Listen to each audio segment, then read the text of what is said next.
Pauta está no ar, aqui é o Kainaito. E hoje, ouvintes, nós poderíamos adentrar a falar do filme brasileiro O Agente Secreto, ou Ainda Estou Aqui, ou qualquer obra do diretor Fernando Meirelles. Mas como esse podcast é o creme de la creme do eurocentrismo, nós vamos destrinchar sobre como o filme besterol estadunidense Eurotrip, um passaporte para a confusão, nos condicionou a visão da Europa. Mas também como essa obra, vou colocar bem entre aspas obra, tá? Moldou a vontade de viajar de uma geração, mas ao mesmo tempo destilou os piores estereótipos possíveis. Porque Eurotrip não é sobre a Europa, é sobre como o americano não, estadunidense, né? Médio enxerga o resto do mundo como um cenário exótico e perigoso para sua própria jornada. Mas agora vamos chamar os maiores críticos de cinema para discorrermos sobre ele diretamente de Itu, nosso cineasta que possui doutorado em semiótica de piadas de mau gosto. Bem-vindo, Guto Arrigoni. Obrigado, Kainan. Estamos aqui para falar sério sobre besteira. Preparado, quero ver muito suas análises, Guto. Tô ansioso. Pode deixar, estão anotadas, quase uma tese. Não, você não tá aqui à toa. Mas agora, ó, a gente vai pro Vietnã, o homem que assistiu a mais comédias adolescentes do que a decência humana recomenda, nosso correspondente especial. Bem-vindo, Fred Ribeiro. Fala, Kainan, fala pessoal, um prazer estar de volta aqui. É como você disse, né? Hoje seremos críticos, tal qual aquele pessoal que fica lá na apresentação do Oscar, né? Falando aqueles termos rebuscados, mas eu acho que nós não vamos pra esse lado hoje, não. Ah, eu vou tentar, viu? Vou tentar ser aquele cara da TNT que já é falecido, sabe? Fala bonito. Aquele Ruben Edward Jr. Ó, o cara até sabe o nome. A gente vai tentar falar bonito de um filme merda. Eu acho que essa é a palavra, entende? Eu acho que essa é a magia desse podcast. Mas agora, Fred, a gente vai para a nossa autoridade máxima em sétima arte, a única voz da razão técnica dessa bancada, tá? Ela, inclusive, já fez uma arte pro pôster do filme Agente Secreto e tá aqui para falar de Eurotrip. O que falar sobre isso? Nem Martin Scorsese saberia dizer o que ela tá fazendo nessa bancada. Bem-vinda diretamente de Londres, bem-vinda, Uli Flores. Vocês não sabem o prazer que é estar de volta. Muito obrigado pelo convite. Eu jamais acreditei que eu ia estar num podcast falando sobre Eurotrip. Eu que me considero uma cinéfila. Mas cá estamos, essa é a missão. Eu tô pensando a Uli falando pras amigas, família, filha, participou de um podcast de filme, cinema, que legal, qual filme? Eurotrip. Aí a família dá aquela entreolhada, né? A minha, de fato, a Uli fez um pôster do filme Agente Secreto do Wagner Moura, tá aqui falando de Eurotrip. Retrocesso na vida? Não sei, mas ela aceitou, então bem-vinda a essa gravação, Uli. Agora, onde você se meteu, eu não vou falar nada, viu? Então é isso, ouvinte, subiu, vírgula!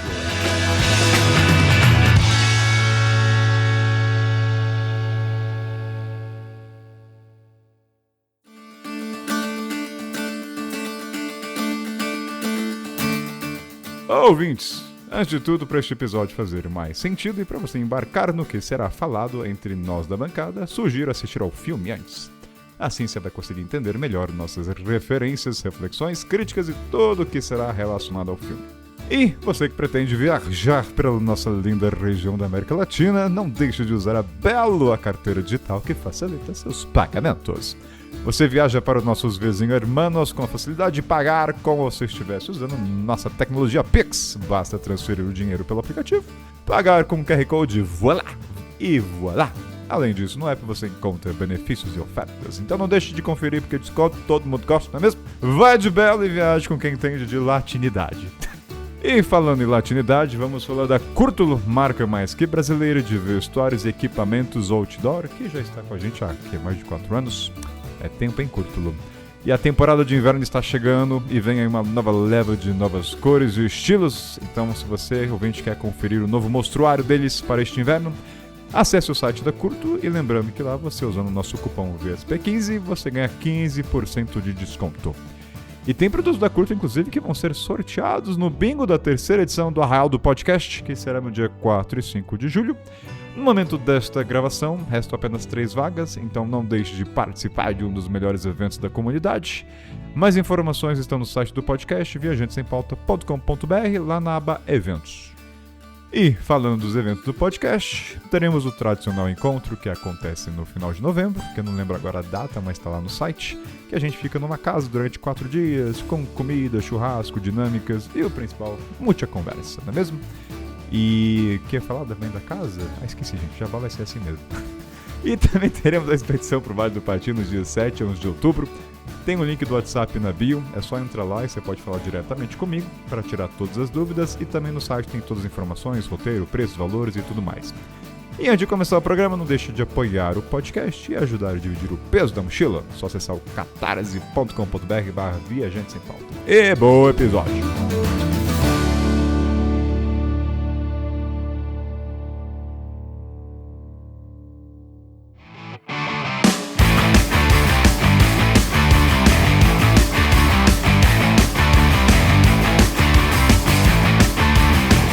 Fred, Gut, antes de a gente começar a falar, eu fiz um pequeno texto aqui, porque tem algumas pontuações importantes antes de a gente fazer uma análise crítica divertida desse filme.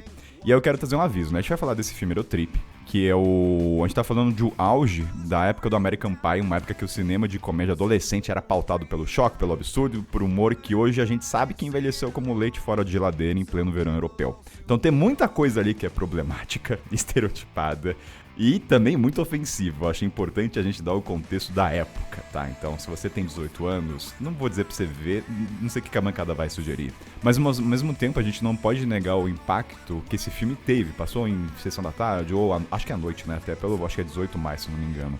Então, trazendo aqui o meu ponto pessoal, quando eu quis trazer pra gravar sobre Eurotrip, eu vi quando era adolescente, eu não vou dizer que eu amei o filme na época, eu nem também tinha conexão com viagem, mas eu acho que pra muitos da minha idade, 30 mais, também dependendo da classe que você se encontra, classe média, né? Então não sei onde passava em canais, mas ele permeou muito o imaginário de um mochilão na Europa. Eu acho que na época, a gente tá falando de 2003, não tinha tecnologia como tem hoje, YouTube, não existia o Fred e tantos outros, né, como tem hoje também, então foi um filme que aflorou o imaginário de um mochilão europeu.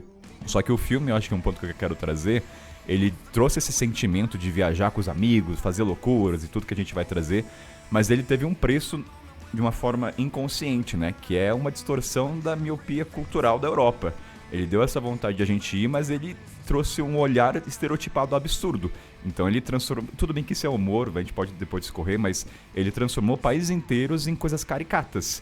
E isso pode incentivar ou não estimular, como é o caso do leste europeu. Então, algo mais vocês querem adicionar pra gente dar o contexto pra audiência antes de a gente começar a aprofundar sobre esse filme? Eu queria perguntar a todos aqui qual idade vocês tinham quando assistiram o filme ali pela primeira vez. Porque eu até tava procurando sobre o filme, eu vi uma galera que assistiu recente, assim, galera da minha idade nunca tinha assistido. Mas eu assisti com 15 anos, por aí, né? Eu assisti por aí também. O filme é de 2004, né? Devo ter assistido com uns 15... Eu não assisti em 2004, 2005, sei lá, 15, 16. E eu lembro de assistir muito entre 2007 e 2010, porque eu já tinha visto. Mas é época que eu tava na faculdade, porque eu morava com a minha avó e minha avó tinha TV por assinatura. E eu até comentei isso com o Kainan já. Passava todo dia à noite, ou num TNT, ou num Telecine, se ligava, tava passando Eurotrip. Aí eu tava na MSN lá, fazendo trabalho de faculdade, eu conversando, eu falava, tá passando Eurotrip. Aí todo mundo se conversava e a gente, sei lá, assistia junto o filme sem estar junto, ou sem ter uma tecnologia de streaming nem nada. Então, acho que foi um dos filmes que eu mais vi na vida, assim, não é porque é um dos filmes que eu mais amo, mas eu me divertia e ele passava muito na TV, uma dada época da minha vida. Nossa, pra mim foi o contrário, assim, eu acho que eu tinha 10 anos quando o filme lançou, e eu provavelmente assisti com uns 15 anos, mas eu só assisti uma vez há muito tempo e reassisti agora. Então, visões completamente diferentes, até de cenas que eu lembrava serem completamente diferentes. Eu acho que foi muito interessante ter reassistido agora. É curioso, né? Porque eu acho que a gente pode trazer quando a gente viu, e claramente a gente não vai lembrar de tudo, mas eu lembro, eu acho que eu tinha 13 anos, eu lembro até que eu aluguei em DVD, e eu lembro até que o menu era legal, do DVD do Eurotrip. E uma das coisas da minha memória de 13, 14 anos é que era um filme... Naquela época, né, eu nem lembrava muito das cenas de nudez. Quando eu reassisti, eu falei, caraca, tem tanta cena de nudez assim, eu não lembro. É quase um mini pornô no começo do filme, tá? Mas eu não lembrava disso. Mas o filme me marcou e eu vi também várias streams não, mas em canais fechados. Mas o sentimento é assim, Europa. O que é a definição de mochilão surgiu com esse filme pra mim. Hoje de forma consciente, mas não tinha naquela época. A gente tá falando em 2003. Até se você ouvinte for ver o filme, até acho que veja o filme para ouvir esse episódio, você vai ver que tem celular. O celular era um Nokia. Então o pessoal andava com dicionário embaixo e guias. Então 2003, para época de viagem, era um outro contexto. Então esse filme, na minha memória, ele fala sobre a viagem na Europa, loucura, libertinagem, catarse e pular de país em país rapidinho na Europa, o que acontece até muito hoje. Então acho que essa é a memória que fica. E reassistir, bem, vamos trazer, mas acho que esse é o introdutório. Algo mais vocês querem trazer além da idade, Fred, Uli e Guto?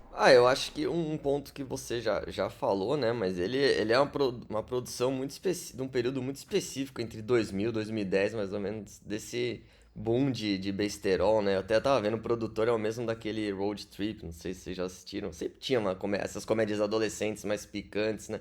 Que é American Pie.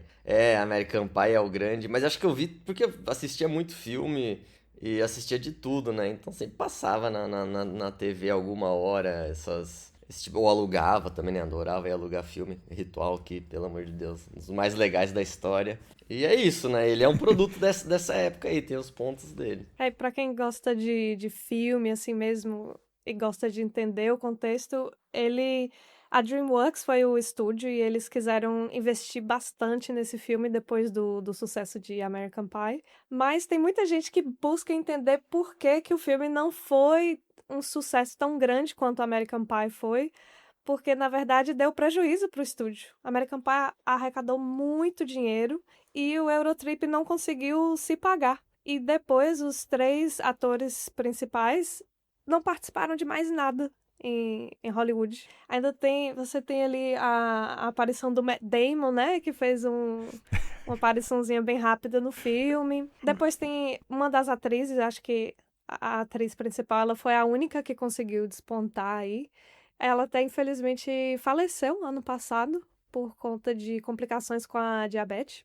Mas tem muita gente que busca entender por que não fez tanto sucesso, se é um filme tão engraçado ou mais engraçado ainda do que o American Pie. Aí tem gente que fala que é por conta da data que foi lançada, porque foi em fevereiro, e tem muita coisa que as pessoas procuram entender. Será que não é a ausência do apelo do sex appeal? Que não deixa de ter no filme, mas em comparação com o American Pie, ele é muito mais intenso. Não sei. Porque tem muito filme também que fez sucesso e acaba não tendo tanto o sex appeal quanto o American Pie, mas que acabaram fazendo mais sucesso também. Vou fazer uma pergunta em aberto, antes de também... E é só um somatório, eu falei por cima, mas o objetivo de querer gravar esse episódio é a gente se divertir, mas ter um olhar crítico, né, sobre o que é estereotipado, o que permeia até hoje, tá? Então, coexistir com a diversão, de falar, meu Deus, isso que é absurdo, mas entender, será o quanto isso condiciona, sei lá, a gente vai falar depois de Bratislava, mas desconstruir isso é difícil, né? Porque se você pensa em Bratislava, pra muita gente, imagina, vem o filme Eurotrip.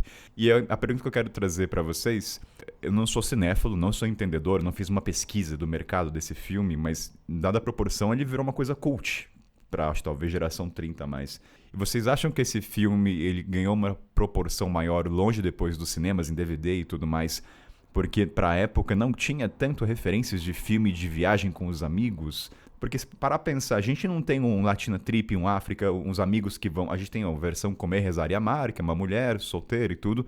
Mas parando pra pensar assim, filmes, 4 amigos numa aventura, que viagem sobre isso com os amigos, né? Não precisa estar nos níveis do filme Eurotrip, mas a gente não tem muita referência. Eu acho que o filme ganhou esse espaço cult porque no Brasil não tem essa cultura, mas acho que o europeu, até o estadunidense, 18 anos, colégio, vai fazer uma aventura maluca. Eu acho que virou uma referência, um sonho americano, digamos, posso arriscar dizer. Eu acho que essa é uma das razões que o filme ganhou esse apelo. As pessoas querem a libertinagem. Tanto que, fazer um somatório... Eu vi o filme ontem à noite, né? Um dia antes de gravar. E uma coisa que eu reparei que os personagens dos filmes, eles são impulsionados, norteados por amor. Pela menina lá, outra procurando sexo. Então, assim, tem essa busca desenfreada por uma loucura.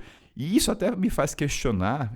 Bem, vou parar aqui, senão eu vou fazer muitas perguntas. Mas o que você acha que esse filme ele ganhou esse aspecto cult? Será que é esse desejo de fazer uma Eurotrip e essa catarse? Olha, sinceramente, eu não sei exatamente. Acho que vem muito disso aí que você citou, que não tem muitos filmes desse tema, ainda mais nessa pegada de um humor mais escrachado, que eu acho que é até um humor que hoje em dia é até difícil você achar para ver filmes novos com esse tipo de humor, assim, não tô falando nem de alguns absurdos que eles falam lá e tal, mas eu falo esse humor mais bobão mesmo, assim, né, o besteirol, você não vê tanto hoje fazendo sucesso, então acho que como ele virou uma referência, e não sei, tenho a impressão que no Brasil ele é mais famoso até do que dependendo lá fora.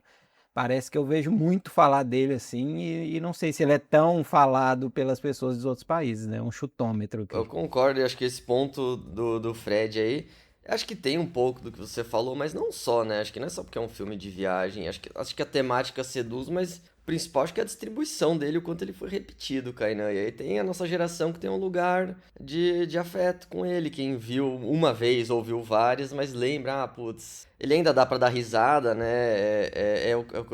Acho que não só. Não, quase não tem mais filme de comédia, né? Não tem filme puramente de comédia. Tem filme de ação e comédia. Comédia romântica voltando aos poucos agora. Mas filme de comédia. Voltou um pouco ano passado com o Corra que a Polícia Vem Aí novo. Mas filme de comédia, ainda mais no formato sketch atrás de sketch, assim, só pra ir pra um absurdo, ficou muito tempo sem ter, né? Então acho que ele atinge esse status e outros que a galera tem uma memória afetiva por isso, é um gap e versus o quanto ele foi. E no Brasil, acho que pelo quanto que ele foi repetido, assim, cara. Eu não sei como a Oli viu uma vez só, assim, tem muita gente que nunca tinha visto, né? Mas tinha uma época que era difícil não ver esse filme. Porque eu era uma nerdzinha. Berlim! Berlim. Berlim! In Berlin! Ele vai pra Berlim. Ótimo! Nie wieder Berlin! Mas vamos lá, vamos trazer cenas do filme. O que vocês querem trazer de primeira cena que marcou o filme que a gente pode analisar? Pra mim, a que eu mais lembrava era do Scusi. Sim. Scusi. A cena do trem é a que mais ficava, assim, na minha cabeça. Aí eu lembrava, assim, do robô, lembrava... Eu acho que a minha memória era mais da coisa como um todo e menos das cenas específicas. O que eu acho que é uma das coisas que funciona no filme é esse formato de sketch, né? Que você consegue lembrar do filme individualmente, assim, nas cenas marcantes. Eu acho que isso não acontece tanto com outros filmes, mas pra mim é isso que faz funcionar o humor do filme. São essas cenas curtas. E se a gente parar pra analisar, a cena do Scusi, ela diz muito sobre, assim, assédio nas viagens, né? Assim, talvez o termo me excuse pegou no Brasil pra falar me excuse. E a gente era adolescente, né? O olhar com 13 anos talvez era ingênuo. Mas hoje você vê num filme adulto aquela cena...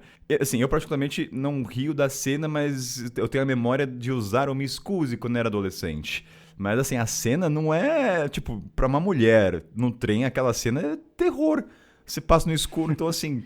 Engraçado que esse Scusi aí, eu lembro que eu era tão novo assim que eu nem sabia se era italiano, se era espanhol. Tipo assim, eu não tinha essa noção na época. Assim, será que é italiano, espanhol? Mas queria acrescentar que eu e meus amigos, a gente usa esse Scusi até hoje, assim, tipo, a gente faz alguma coisa, Scusi. E sempre todo mundo dá risada, tipo, só de eu lembrar aqui dessa situação com os amigos, eu já dou risada de lembrar. Eu acho que essa é a cena que mais. Eu também não é a minha favorita, mas é que mais sobreviveu ao tempo, assim, todo mundo e virou piada fora também, fazia direto. O pessoal ia passar, eu me excuse, dava uma apertadinha no ombro, assim, até na faculdade, sei lá, eu lembro.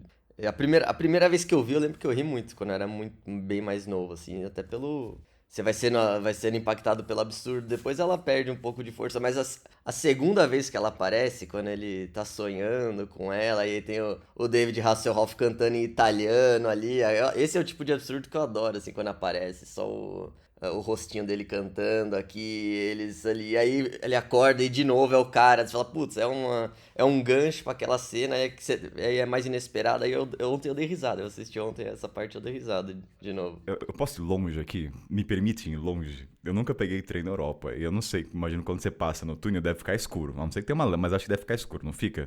Vocês pegaram um trem alguma vez? Fica escuro? Não fica escuro? Normalmente tem luz dentro do porque trem. tem luz dentro do trem. É isso que eu acho engraçado no filme. Porque a gente sabe, pelo menos quem já foi de trem, que o trem não fica escuro. Mas eles forçam a realidade para o título de comédia. Do mesmo jeito que você sabe que nunca ia acontecer do cara chegar lá na janela que o Papa...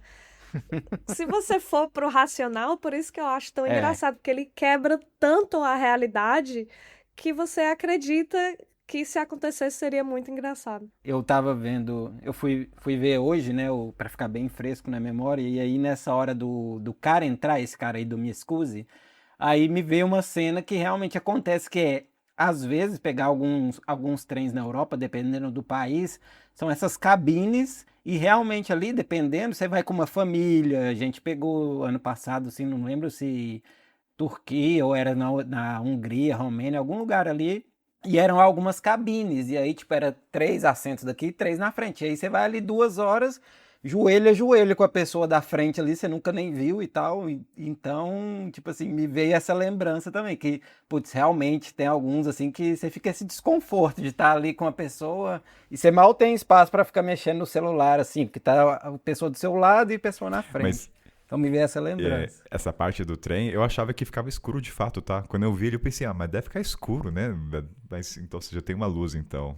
Perdeu o encanto de fazer a brincadeira com meus Acho que amigos. em 1800 lá devia ficar escuro, cara. Não sei se... Tá bom.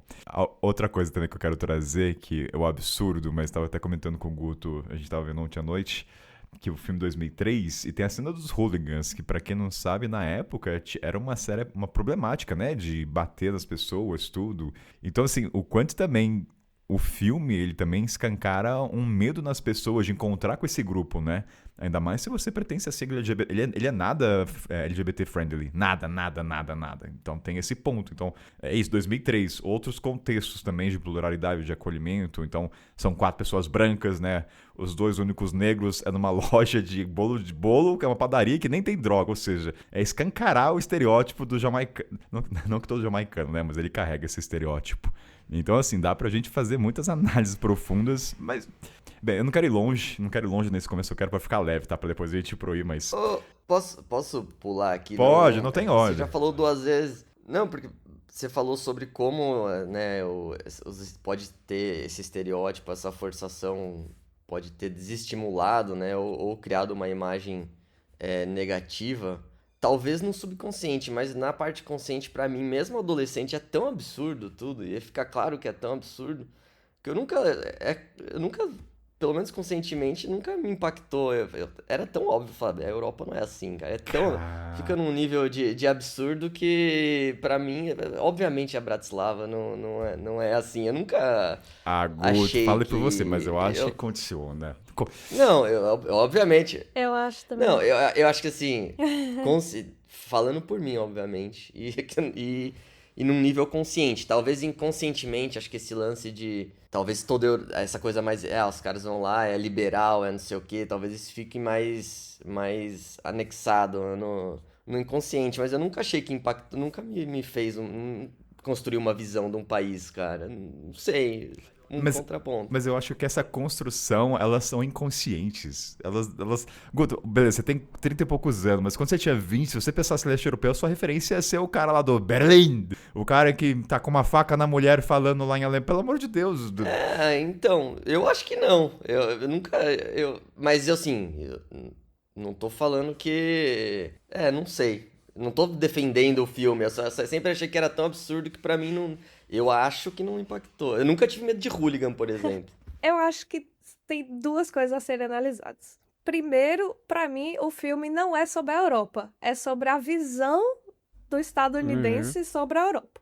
Segundo, que os estereótipos não me incomodam porque são com europeus. É com colonizador. Então isso também já não me incomoda. Até o fato de todo mundo lá ser branco. Pra mim, brinca quanto quer com o estereótipo. Eu acho que se estivesse falando da América Latina, me incomodaria. Mas brincar com o europeu, pra mim, pode continuar que tá pouco. Então é algo que não me incomoda mesmo. O que me incomodou foi o uso exacerbado ali, né, da nudez feminina. Tem muito peito no filme inteiro. E isso realmente, quando eu vi uma cena, eu falei, nossa, essa cena tá muito longa. Não tem por que continuar mais com isso. E isso foi a única coisa que me incomodou. De resto, não me incomoda. E aí eu fiquei lembrando, meu pai, a primeira vez que eu fui fazer o meu mochilão, eu tinha 18 anos. E um dia antes de eu partir, meu pai falou bem assim: acabou de passar um filme aqui na Globo, chama Busca Implacável. Ah, Que é o. eu achei que era o Eurotrip. Não, o Eurotrip, se ele assistisse, ele nem deixava eu ir. Mas ele falou: ó, a menina é sequestrada em Paris. E o pai dela. E eu achei que ele tava brincando, porque é um filme e tal, mas ele tava falando sério. Ele falando que se eu fosse sequestrado em Paris, ele não ia ter a condição de ir lá me procurar em Paris.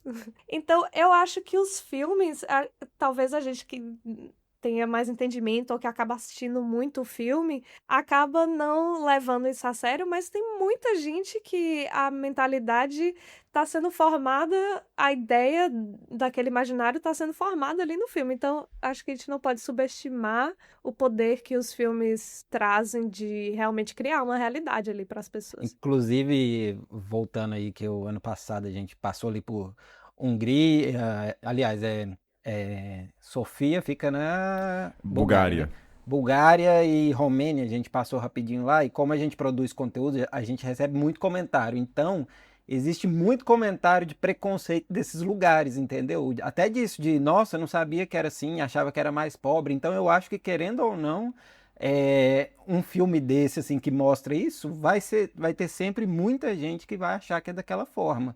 Talvez, óbvio, saiba que não é tão escrachado, que não vai ter um cachorro com uma mão lá, né, na boca, mas sabe que é algo mais diferente. É uma construção fragmentada. Um exemplo, eu estava tendo uma discussão com um amigo meu de posicionamento de direita e entrou filmes como debate. E a gente estava falando sobre Zohan. Eu acho engraçado o filme do Zohan, né? Que é uma guerra entre Israel e Palestina, né? Mas eu falo, cara, olhando pela semiótica, quem que é o herói, quem que é o vilão? Os vilões são barbados de turbante. Quem que é o herói? É o Adam Sandler de Israel. Então, assim, é uma comédia, mas para você ter o discernimento, nem todo mundo... Então, assim, é inconsciente, é construído essa percepção de mundo. Não é acaso, eu não acho. Então, assim, quando o Guto fala, eu entendo que é humor, mas tem gente que vai levar... E tem um ponto também que talvez seja a única referência que a pessoa tenha, por exemplo, de Bratislava. É a cena lá que ele chega com um cachorro com a mão e ainda tem um somatório. Quando eles descem em Bratislava, o que sobe trilha sonora? Música da União Soviética. Pesada ainda, e geralmente música da União Soviética é linda, é animada. Não, é uma música de funeral. Então, assim, olha a construção ao longo prazo aí. Então, não sei se eu concordo. Quando eu fui para Bratislava, algumas pessoas que eu falei nos stories, né? Tô indo para Bratislava. Eles não sabiam nem onde era, nunca tinha ouvido falar, não tinha referência nenhuma, provavelmente nem assistiram o filme. Mas eu fico imaginando, se tivessem assistido, provavelmente ia ser a única referência que eles iam ter, porque nunca tinha nem ouvido falar esse nome na vida. Não, só pra... depois de ser massacrado aqui pelos... Não, mas... Eu concordo com... Obviamente que qualquer produção cultural, principalmente filme, eu acho que eles fazem parte da construção de imaginário do mundo que a gente tem. E esse aí mesmo sendo escrachado, ele coloca um tijolinho mesmo que seja mais fragmentadozinho nessa construção, né? Eu concordo, obviamente, tá todo mundo certo. O que eu quis dizer é que talvez... Sei lá, pra mim, caso... Não tem certo e errado. Calma, Guto, calma. Você tá certo também. O Kainan vai me cancelar aqui. Não, mas é que vocês falaram tão bem, mas eu concordo mesmo. Eu não quis negar esse poder de construção de qualquer obra, né? Principalmente de um filme, que eu acho que é uma das obras mais acessíveis hoje. Mas acho que, num contexto social parecido, por ele ser tão absurdo, eu acho que o impacto desse tijolinho dele, talvez pra mim tenha sido menor, assim, não é que eu...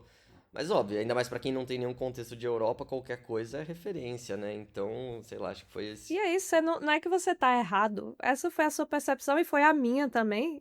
E pode ser a de muita gente, a gente só tá adicionando aqui nesse caldeirão. Eu arrisco a dizer que deve ter uma boa quantidade de pessoas que acham que Bratislava é um lugar imagético. Eu não duvido que muita Pode gente ser. acha Bratislava, assim, foneticamente é bonito, Bratislava. O pessoal, não existe Bratislava. Então, isso diz muito sobre conhecimentos geográficos, né? O pessoal ainda acha que a África é um continente, que ainda era Bratislava. Então, Tem gente que nem sabe, né? Bratislava parece nome de país que a Marvel inventa não pode falar um país do leste europeu, aí tem a Bratislava ali, que é onde o Doutor Destino comanda, sei lá, sabe? Mas trazendo como esse filme ele condiciona na adolescência e pra você desconstruir isso, requer você também consumir filmes filmes bons, no sentido sétima arte, no sentido da palavra. Mas Amsterdã, pra mim, até recentemente, até antes de começar, talvez quando eu comecei a fazer o podcast, comecei a estudar mais os países pra fazer a pauta, mas pra mim era bolo de maconha e o turismo sexual, que é, como é que é o nome daquela rua? Red Light District. E eu até queria saber se a bancada foi pra esses lugares, porque eu acho que uma coisa que a gente pode trazer aqui, o quanto dessas caricaturas que o filme traz, os estereótipos, procedem ou estão se perdendo com o tempo, né? Até por uma questão que entende-se que o turismo tem melhorado, mesmo na internet escancarando pior, mas eu acho que tem melhorado, mas não chega até a gente. Vocês foram pra Amsterdã, é o que o filme propõe mesmo? Porque me dá uma sensação que quando eu vi o filme na época e revi, é quase que um roteiro assim, se você não fizer isso em Amsterdã, se você não come o bolo de maconha, você não vivenciou Amsterdã. É um sentimento que me passa. Nem que seja pra entrar na loja, mas queria saber a experiência de vocês. Vocês chegaram aí, Uli, Guto, comeram um bolo de haxixe? Bom, eu fui em todos os lugares que eles foram no filme. Não viu o filme uma vez, mas fez o roteiro. Fez o roteiro baseado no filme. Baseado no filme. Todas as locações, tudo. Na mesma ordem. Não, brincadeira. Mas cheguei aí em todos os lugares. E eu acho assim, todo estereótipo ele existe por um motivo. Pode ser que você... Às vezes a barra é muito forçada, mas ele parte de algum lugar ali, né? Quando eu fui... Eu tenho alguns problemas de saúde, eu não uso droga, não posso beber, então não provei nada de maconha em Amsterdã. Fui nos coffee shops, né, que é onde as pessoas vão pra fumar. E a minha percepção é de que é uma coisa muito pra turista mesmo, que a galera que mora lá em Amsterdã não tá muito... Mas isso foi uma percepção minha. Quando eu fui, eu tinha 19 anos. Mas o Red Light District, que é lá o distrito da luz vermelha, né, é uma coisa que me impactou muito, assim, por ser mulher, por estar viajando sozinha. E quando eu cheguei, assim, eu fiquei meio assustada de ter mulheres na vitrine, sem roupa. Uma delas, assim, ela lambeu o vidro e olhou, assim, no meu olho. E eu fiquei observando todos os turistas, homens, eles entravam, saíam com 10 minutos, com 15 minutos. Então, isso foi uma experiência que me impactou muito, mas não foi uma experiência que resumiu Amsterdã. Porque eu tava hospedada numa área muito familiar, assim, tinha muita criança. Eu amei Amsterdã, mas essa partezinha, assim, me impactou muito. Eu acho que o turista, de forma geral, ele vê Amsterdã dessa forma. Assim, é igual ele falou, se tem um estereótipo nesse caso, assim, é porque realmente é algo muito famoso. Que é mais ou menos o que acontece hoje com uma Tailândia da vida, que também tem essa mesma coisa do turismo sexual e também a questão de cannabis liberado e tudo mais. Então vai se criando isso, assim como no Se Beber Não Case, eles vão lá para Tailândia e é tudo, né, daquela forma, tipo aí do Eurotrip, só que lá na Tailândia, digamos. Então... Mas eu concordo com ela. Aquilo lá é um bairro, um distrito, e realmente, ali no filme, até dependendo, pegaram meio leve, assim, porque não mostrou bem as ruas, porque realmente fica as meninas lá nas vitrines, e são várias, né? Mas é isso, quem vai para Amsterdã normalmente gosta, não por isso, né? A não ser que a pessoa foi lá só para esse turismo mesmo, mas Amsterdã é uma cidade muito bonita. E ali, no caso, eles mostraram a noite de Amsterdã focada nessa questão. Só um somatório antes de jogar pro Guto, mas tem uma questão dos filmes, que não necessariamente você vai entrar nessas casas, mas existe um sentimento de você estar no lugar onde o filme foi retratado. Isso pra desde Indiana Jones, em Petra, então às vezes você tem uma relação afetiva pela adolescência com o Eurotrip. Talvez se o Kainan foi pra Amsterdã, eu não vou entrar nas casas, mas falei, caramba, aqui foi a cena do Vader. Então, tem uma questão afetiva da adolescência, né? Que eu não vou negar esse lado. Então tem esse aspecto, né? De como o filme ele acaba condicionando também de estar ocupando os espaços que um dia foram de cenário de filme de Harry Potter e tantos outros. E uma outra coisa também que eu quero somar, e como é difícil a gente construir o que foi nos apresentado na adolescência no sentido de quebrar. Exemplo, se eu falar Amsterdã, eu não vou negar que a primeira coisa que me vem na cabeça é essa rua vermelha, né? Da prostituição que é legalizada, e o bolo de maconha. Eu sei que tem outras coisas. Como pra África, antes era pobreza, hoje em dia, pela vivência, já vem outra coisa. Vem água, vem verde, vem... Então eu tive a experiência no país pra poder ressignificar. Então, por exemplo, Bratislava. Cara, não tem como. Eu falo Bratislava, a gente vai trazer a cena da Bratislava aqui e desenvolver melhor, mas Bratislava me vem a cena do dinheiro, pobreza e o cachorro com mamão. Entende? Não tem como quebrar isso, a não ser que eu pare pra estudar Bratislava ou esteja no país, né? Então, o quanto esse filme, voltando ao tópico lá que a gente tava falando com o Guto, ele molda. É difícil quebrar quebrar isso. A questão é que eu não verbalizo pras pessoas aqui no podcast e na vida real. Olha, Bratislava é isso? Não. Eu guardo na minha cachola antes de colocar pra fora. Uli, mas... Ah, não, Guto, foi mal. Guto, diga lá, você foi também pra esse espaço lá no Red? Não, eu nunca fui pra Amsterdã, então a minha visão é totalmente o estereótipo. E se eu fosse, eu acho que eu faria um programa mais estereotipado, que é comer o bolinho de o Space Cake, não sei. Pegaria esse crachá de turistão e talvez fizesse isso. Mas não concordo com você, assina embaixo do que você falou, porque também tem uma... O que eu... É óbvio, né? A gente é viajante, conhece outros viajantes, troca ideia, então vai diluindo o estereótipo, né? Mas pra eu... Até eu me... É porque esse estereótipo não é só desse filme, né? Mas até pra eu ser, né, paradoxal e me contradizer do ponto anterior que você... Esse é um que mantém um pouco esse estereótipo. Que tem uma razão de ser também, né? Como todo mundo falou. Eu quero fazer um comentário que o Claudio trouxe, que é... A gente tá falando da Europa, né? Do estereótipo europeu, né? Como a gente fala, uma reparação histórica. E aqui nos bastidores, tava falando com a Lana já é uma figura carimbada, que eu pensei, Lana, e se a gente fizesse um episódio fazendo uma analogia ao filme Eurotrip, só que na versão Latina Trip, né? O que seria o turismo sexual na América Latina, tudo? Ela ficou brava comigo.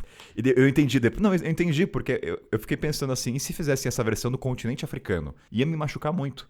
Porque das proporções, assim, o pessoal quase não sabe nada. Então, você fala que um tal país tem um turismo, ia me doer. Então, eu entendi quando a Lana trouxe isso. Então, não vai ter mais esse episódio. Porque eu entendo que é uma coisa falar do continente europeu e outra coisa é fazer essa aventura. Vai ter um episódio fazendo, assim, uma Latina Trip legal. O que seria? Ver a luta das cholas, beber uma bebida alcoólica de uma forma respeitosa, mas eu não iria pra esse caminho que tem na Europa, né? Então, eu fiquei pensando, se fosse com o continente africano, eu ficaria chateado. E eu fui cavocando e entendendo o porquê. Então, obrigado por trazer esse ponto, Uli. Então, assim, Europa, é isso aí. Taca-lhe o pau na Europa, tá? A reparação é contra... Até tem uma frase que eu tava pensando enquanto eu tava assistindo o filme, que é assim: a ignorância é o motor do humor. Então é engraçado pela ignorância, ou de quem tá assistindo, a própria ignorância dos estadunidenses que estão indo pra lá, porque é aquela ideia de oprimir o opressor. Mas quando você bota pro outro lado, a ignorância não seria engraçada. Por isso que eu falei, se fosse na África, se fosse na América Latina, não seria engraçado. Depois dessa frase, subiu o trilha sonora.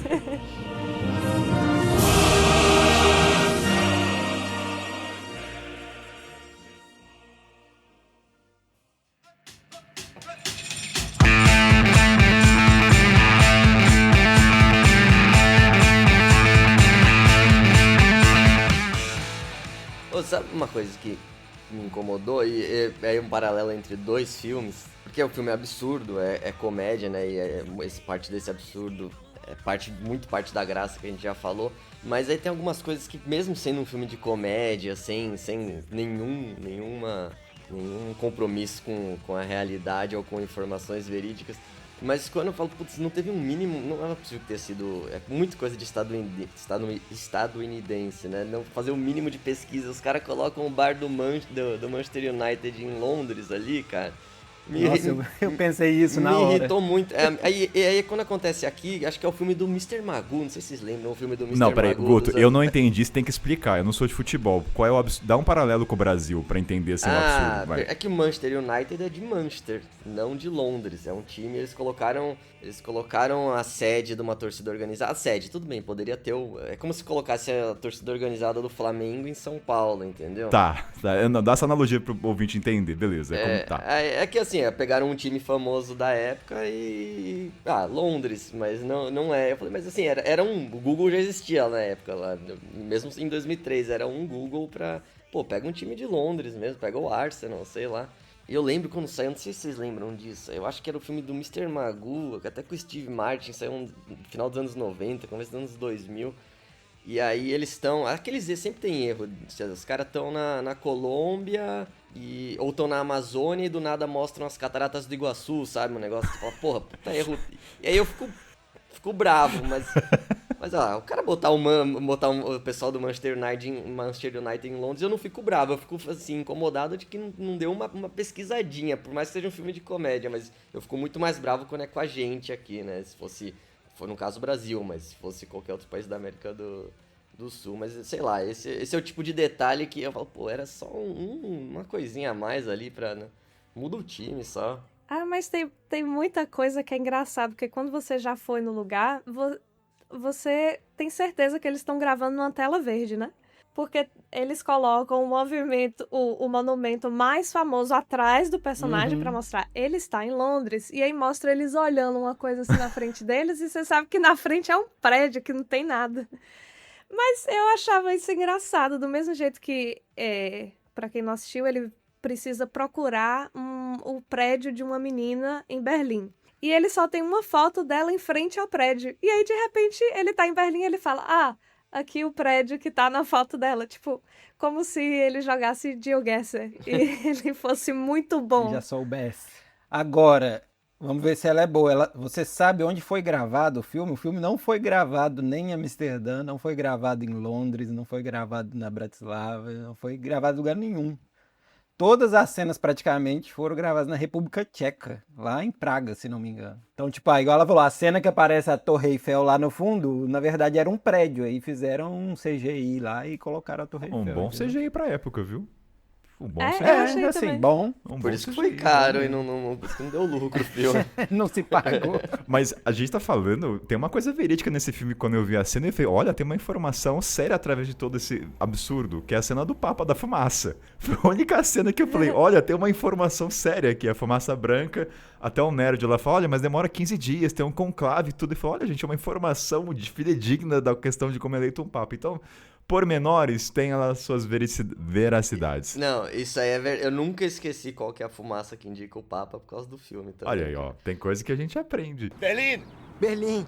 Berlim! In Berlin! Ele vai pra Berlim. Nie wieder Berlin! Fred, meu querido, vamos lá.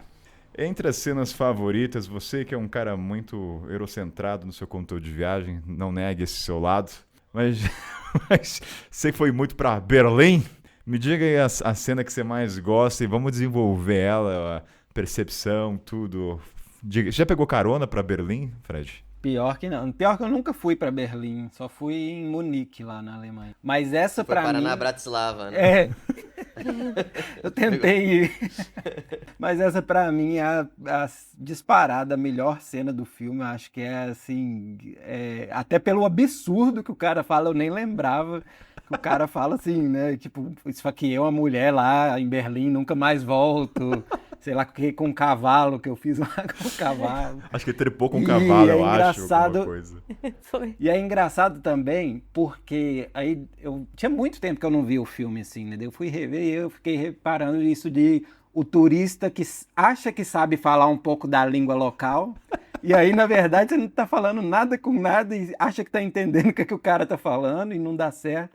Então, acho que isso aí eu fiz um paralelo muito grande, assim, com muita coisa que a gente passa de vez em quando, de achar, não, eu sei um pouquinho, eu arrisco, e na verdade, nada dá certo. Acho que essa cena ela é tão boa porque ela é contra-intuitiva. Partindo da premissa, eu não tinha tradutor na época, né? Mas ela é contra-intuitiva no sentido, vamos supor, eu quero, sei lá, ir pra Addis Abeba, capital da Etiópia. Então, se o cara fala Addis Abeba, pera, Addis Abeba, ele não fala, odeio Addis Abeba, não, passo longe. Então, a parte da premissa é que o sujeito da palavra Addis Abeba é onde a pessoa vai. Então, é totalmente o oposto. Ele fala, Benin, nunca mais, não quero, passo longe de Benin. Então, eu acho que é engraçado porque a gente talvez já passou por situações no idioma ali estrangeiro e você fala, sei lá, outros idiomas fora o espanhol, mas sei lá, o Márico, então você fala la libela, la libela, la libela, aí de repente você vai pro oposto. Então a gente se vê muito nessa situação de só reconhecer o destino e vai contra. É muito bom essa cena, gente, tudo mais. Gosto muito dessa cena. Eu passei por uma coisa parecida em viagem. Eu tava com uma amiga e ela era mais velha, assim, não falava inglês, não falava... A gente tava na Zâmbia, ela não falava nada, assim. Mas ela queria fazer amizade com a moça do hostel e ela tava com uma comida que tinha sobrado e ela queria guardar na geladeira, lá na cozinha do hotelzinho. Aí ela falou, eu vou pedir pra ela guardar. E eu falei, não vai dar certo isso. Ela vai, a gente se entende, linguagem universal, é de sinais. E ela chegou lá, falou da comida, pode guardar, beleza. Aí ela voltou e falou, Bici, não, deu tudo certo, ela vai guardar pra mim e de noite eu vou chegar aqui e vou comer. Eu falei, você tem certeza? Ela falou pra mim a comida, apontou, não sei o que, deu tudo certo. Aí eu falei, eu vou lá conferir. Quando eu cheguei na cozinha, a moça tinha jogado fora.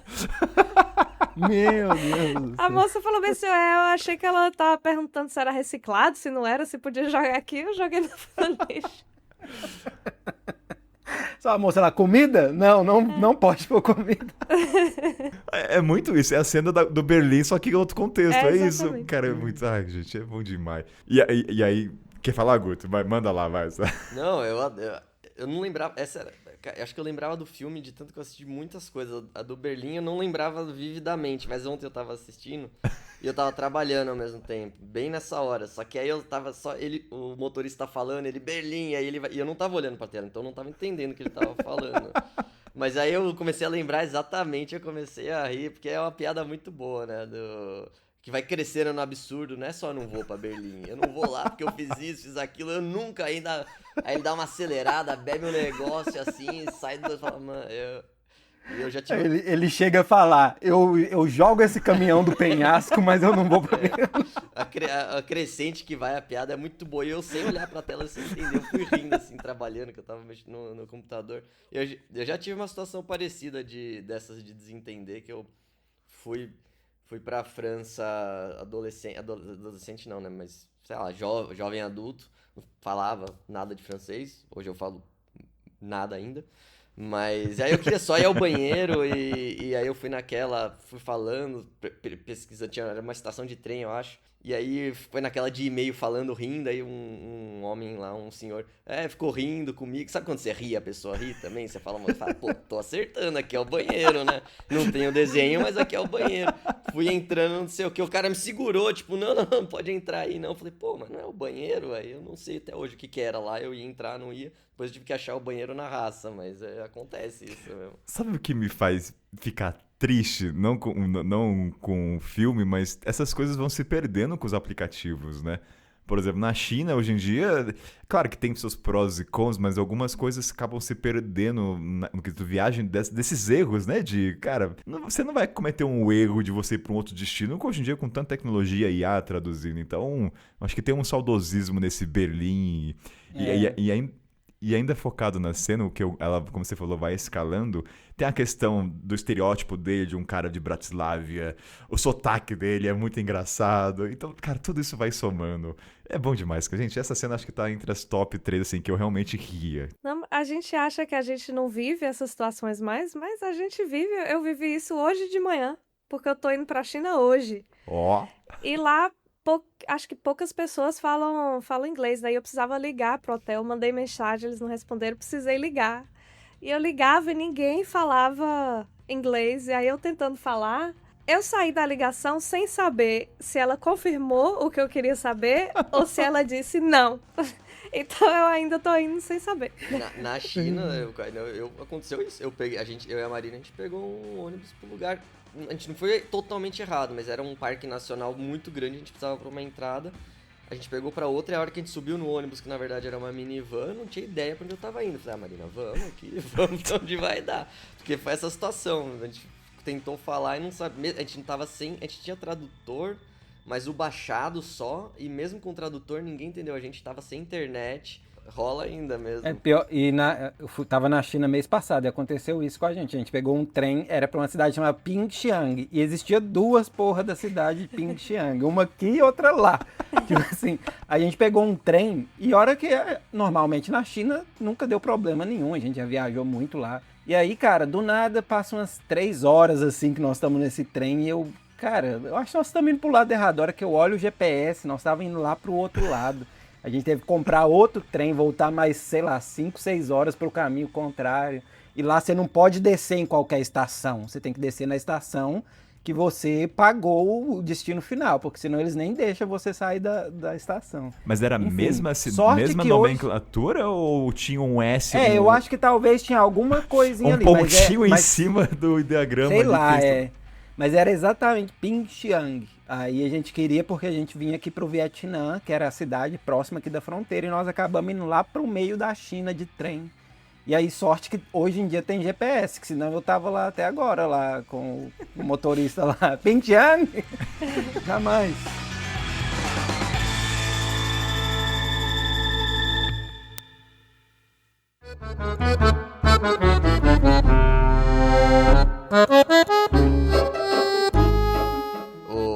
cenas que eu mais gosto, e nem ninguém gosta, só eu gosto, mas eu adoro a cena do robô, do robô francês, porque eu tenho um fraco que é francês, ou falando com aquele sotaque, ele tava falando francês, então ele não tá falando com sotaque, né, mas falando daquele jeito exagerado, ou alemão falando inglês, sabe, quando é igual, tipo...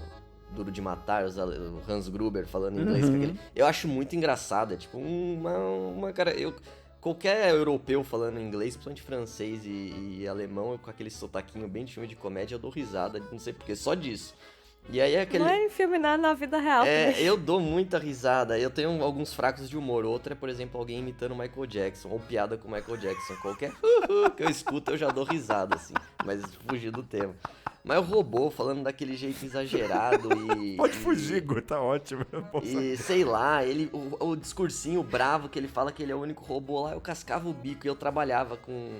E virou um grande amigo. O Roman, né, um francês que mora no Brasil, ele trabalhava comigo e ele fazia o mesmo discurso, ele adorava, ele vira e mexe, ele vinha pra mim, falava, e eu cascava o bico toda vez, cara, só dele... Então você vê, se ele fosse da Bratislava, ele é um francês que fazia, ele gostava do filme.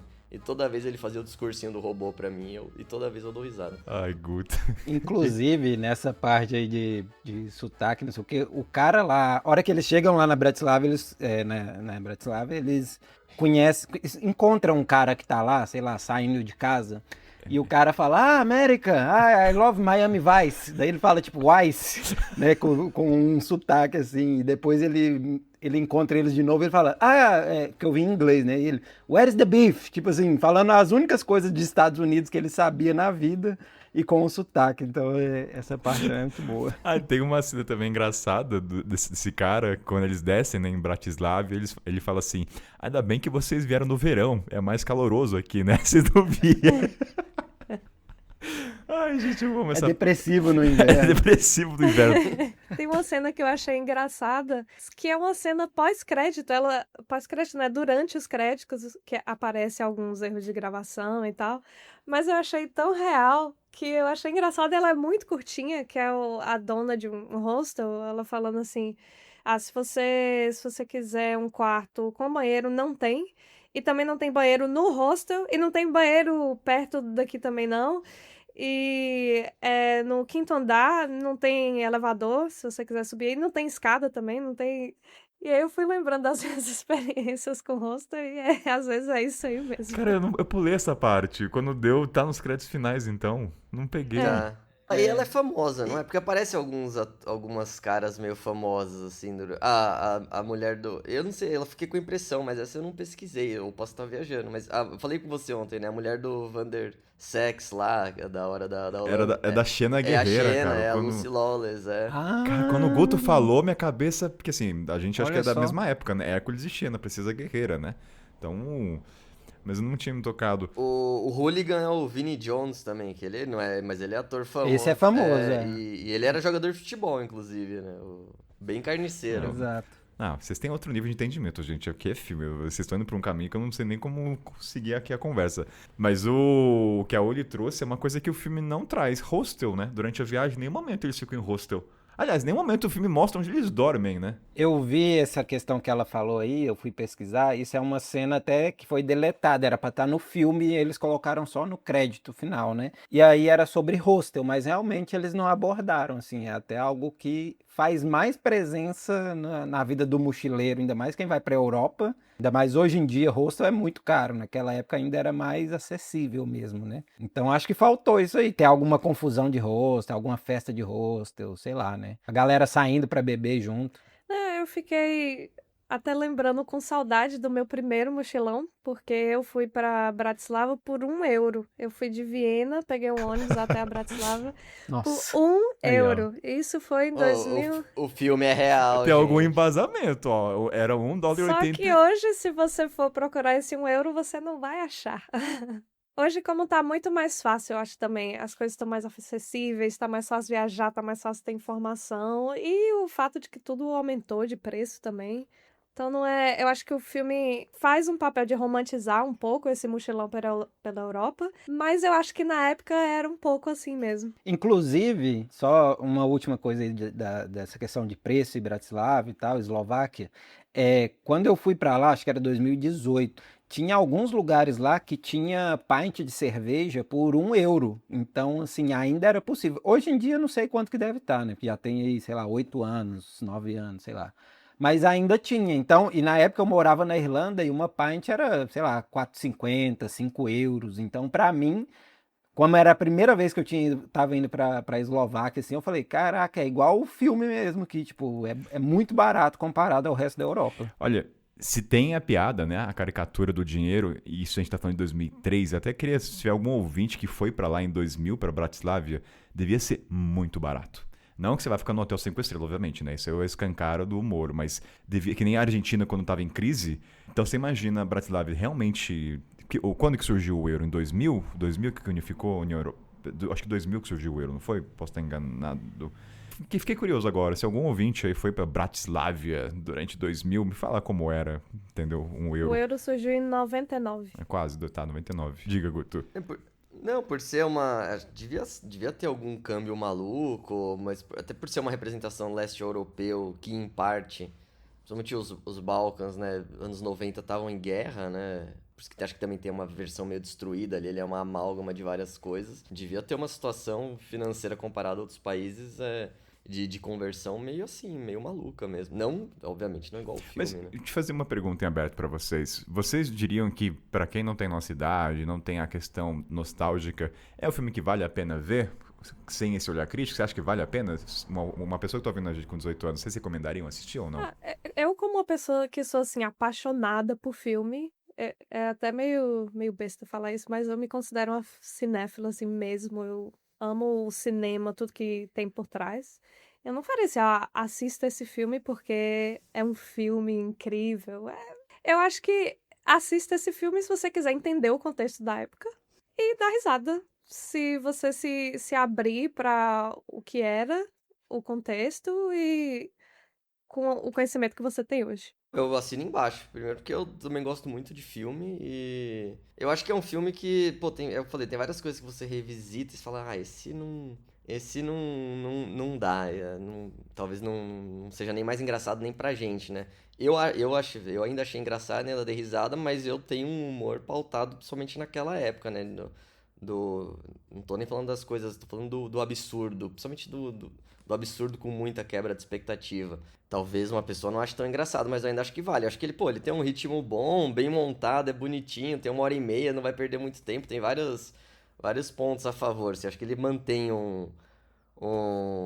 se mantém, assim, assistível. E dá pra... Talvez não ache tão engraçado, porque aí depende do contexto.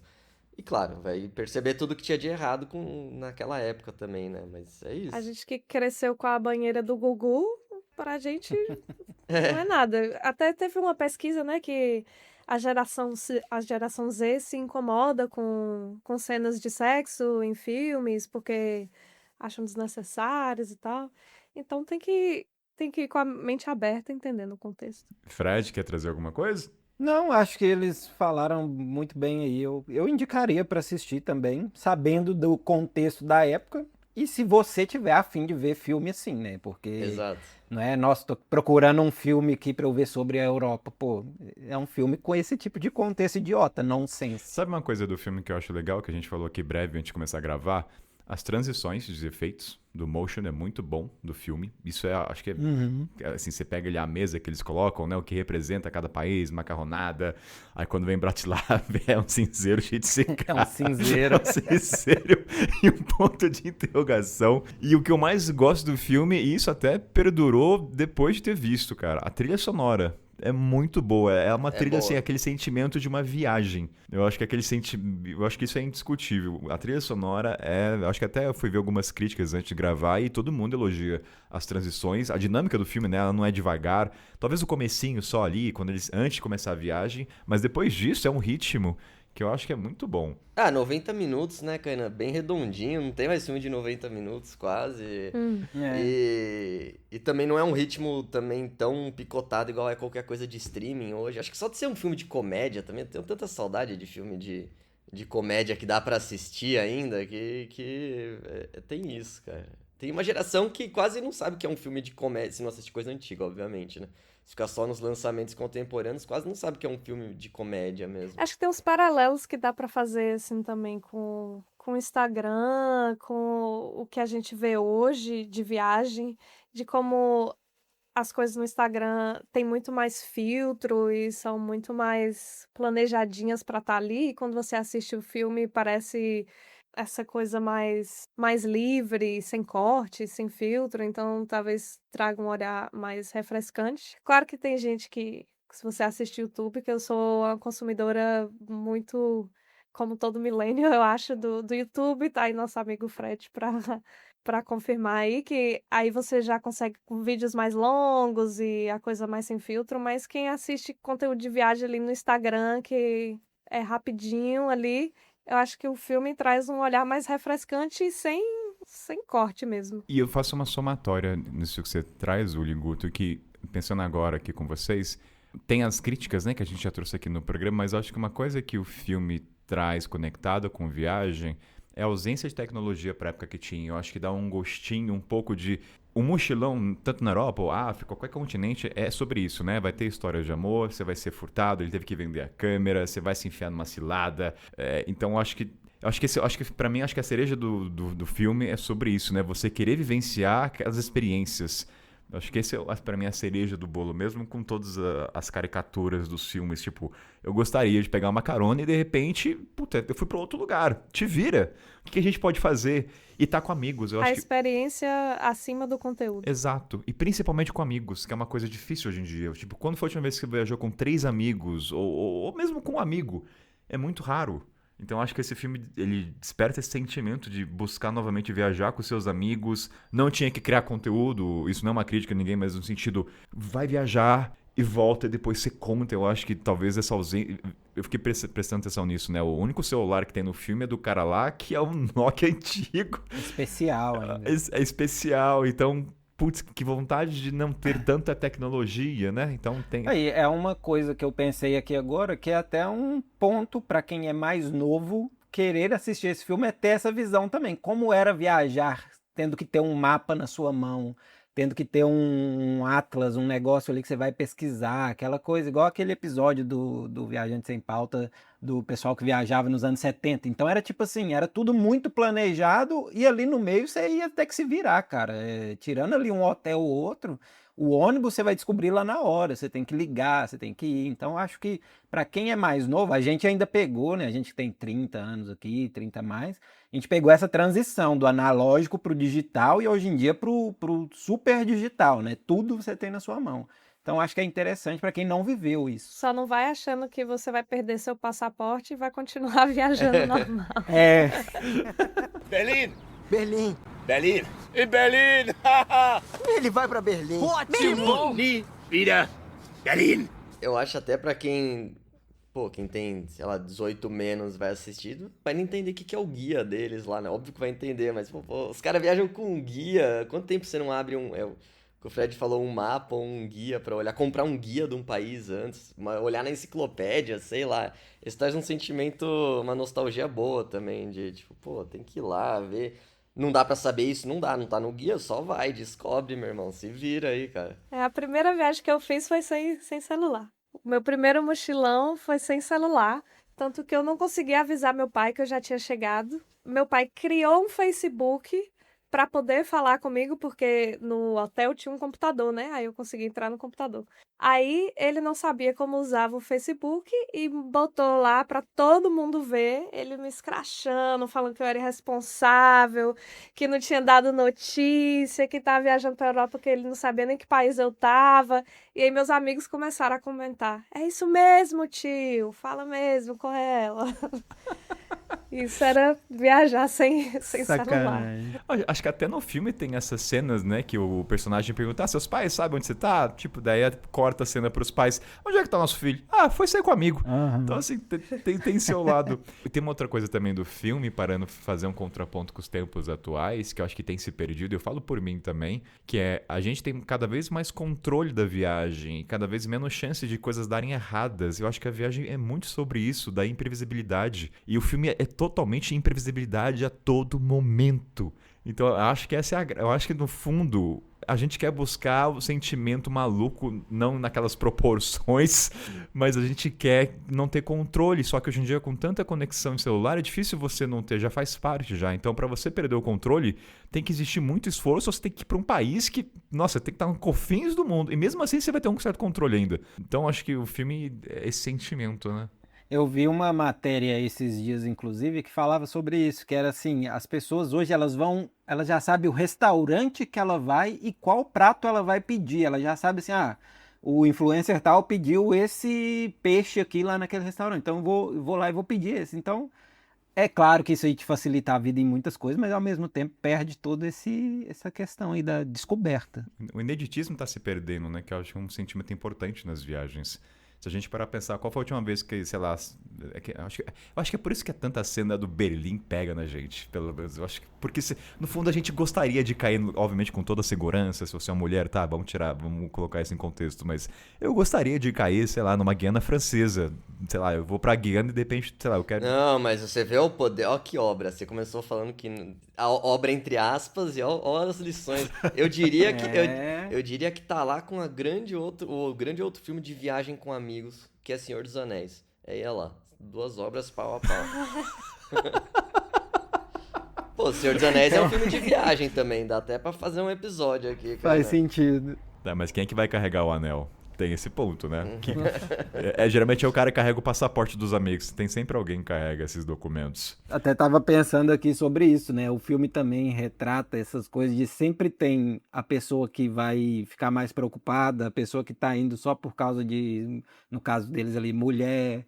Outro sempre vai, sei lá, quer ir para a Europa e quer visitar todas as igrejas e todos os monumentos que existem, porque é isso que é a viagem para ele. Então o filme traz até isso também de uma forma cômica, óbvio, né? Quem seria você nessa viagem do filme, Fred? Você seria o... Nossa, hoje em dia eu sou o cara que quer ir e, sei lá, fazer o que quiser, entendeu? Mas eu não seria o que vai nos pontos turísticos, tirar foto e ler sobre as igrejas, de jeito nenhum. Eu sou um nerdzão, Jamie. Eu acho que eu seria meio nerd também. Eu gosto muito de pesquisar as coisas de lei, de história e de geografia, geopolítica. Eu sou muito nerdzona. Cara, a Uli teve um dia que você postou nos stories, acho que foi pra China, não sei se foi pra China, você fez um roteiro e o seu roteiro era baseado nos seus desenhos, não é isso? É um outro nível, gente, é um outro nível. Não sei, meu Deus, ainda bem que a gente é muito plural nas viagens. Eu não sei se eu daria certo com o Guto e com a Uli, viu? Eu sou que nem o Fred. Minha esposa, pra mim, ela é a minha melhor companhia de viagem e pra ela é gastronomia. Mas é um bom gosto. Ela tá lá pra não, comer. Acho que é indiscutível. Tem gente que viaja e não gosta de comer, tem problema, né? Convenhamos. E falar em comida, o filme não traz muito isso de comida, né? Pois é. O filme não tem cenas de comida caganeira. Na verdade, não tem. Também ia ter que virar uma série Eurotrip, não um filme, né? Desse jeito. A única cena fala assim de comida levemente a que eles pagam lá o hotel lá na Bratislava também, e que vem assim, né, aquele banquete, vem lagosta, vem tudo. Então, mas é nada de comida dos países que eles passam. Sabe uma outra coisa agora do filme que eu lembrei, só fazendo antes que eu esqueça? É bem no começo, quando eles estão em Paris e eles vão pegar a fila, aí tem um jogo de câmera mostrando o tamanho da fila. A gente tá falando de 2003 isso. Eu fiquei pensando, eu nunca fui, né, nesses lugares turísticos, mas pra vocês que foram, é isso mesmo? O tamanho das filas? Hoje em dia eu acho que sim, né? Na época que é verão europeu, o negócio... Porque foi até uma piada no filme, né? Eles vão jogando a câmera que é a cena do robô.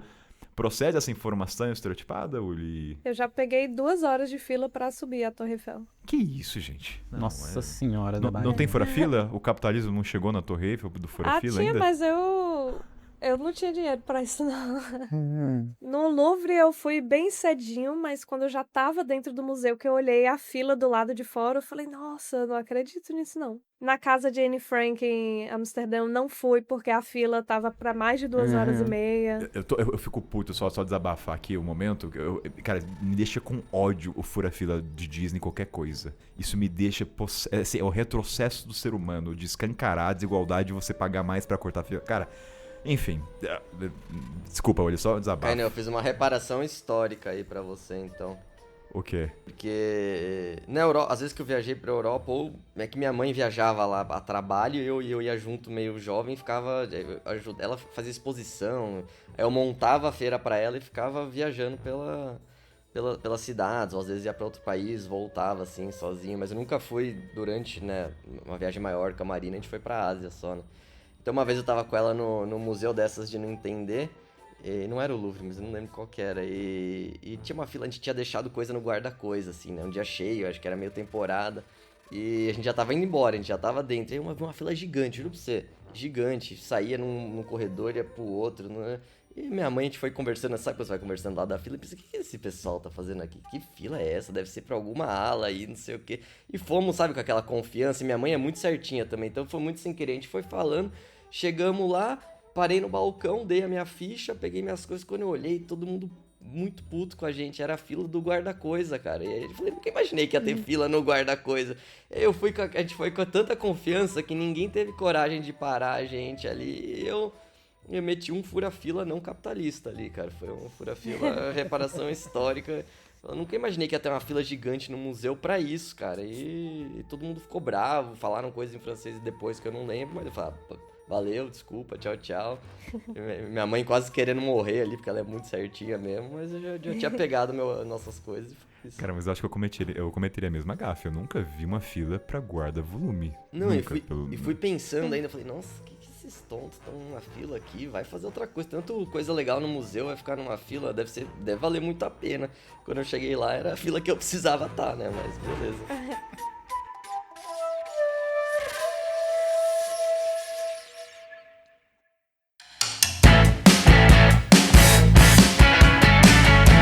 A gente falou aí sobre, né, da metade do filme já, de coisas lá da frente e tudo mais, coisas que vão acontecendo, mas tem uma cena bem no início que me pega muito também, que me mostra até hoje essa piada que existe. Piada sim, né? Se a piada é meio verdade. Que é a ignorância do estadunidense com geografia. Aí eles vão comprar o voo e ele fala que ele tem que ir pra Berlim e a menina fala que só tem voo pra Londres. Aí o cara fala, não, relaxa, gente, vai andando, Londres é do lado lá de Berlim. Quintal. E depois tem uma outra hora que eles falam que eles estão indo pra Paris com os hooligans lá e ele, não, Paris é quase um distrito da Alemanha lá, tanto que eles sempre foram aliados, faz até uma piada com isso, inclusive. Então eu fiquei só pensando, nossa, realmente até isso, não sei se era tão estereotipado proposital, mas eles fizeram essa brincadeira aí com o que hoje em dia todo mundo zoa, que é americano não sabe de geografia. Olha, mas essa fama do estadunidense procede, viu, Fred? Mas Procede. eu vejo, perdão interromper, não sei, porque às vezes eu sou impactado por tô lá no YouTube, vem aqui os YouTube Shorts, e tem um cara que, sei lá se é no trabalho dele, não sei se vocês já viram, é americano, ele chama a galera, ele sempre tem um mapa mundi, sem só as fronteiras, e aí ele sempre dá um highlight, ele pinta um país assim. E ele chama a galera pra falar que país é esse. Mano, ninguém acerta, cara, umas coisas assim. Mas pra mim as respostas mais absurdas é assim, que país é esse? Aí a pessoa fala assim, Texas. Tipo, cita um estado dos Estados Unidos. Ele, não, Texas é um estado dos Estados Unidos, um país. Aí fala assim, não sei, Califórnia? Não sei. É tão centrado, a experiência deles é tão autocentrada que não fazem ideia. E isso é real mesmo. Já encontrei muito estadunidense aqui que é muito ignorante com relação à geografia.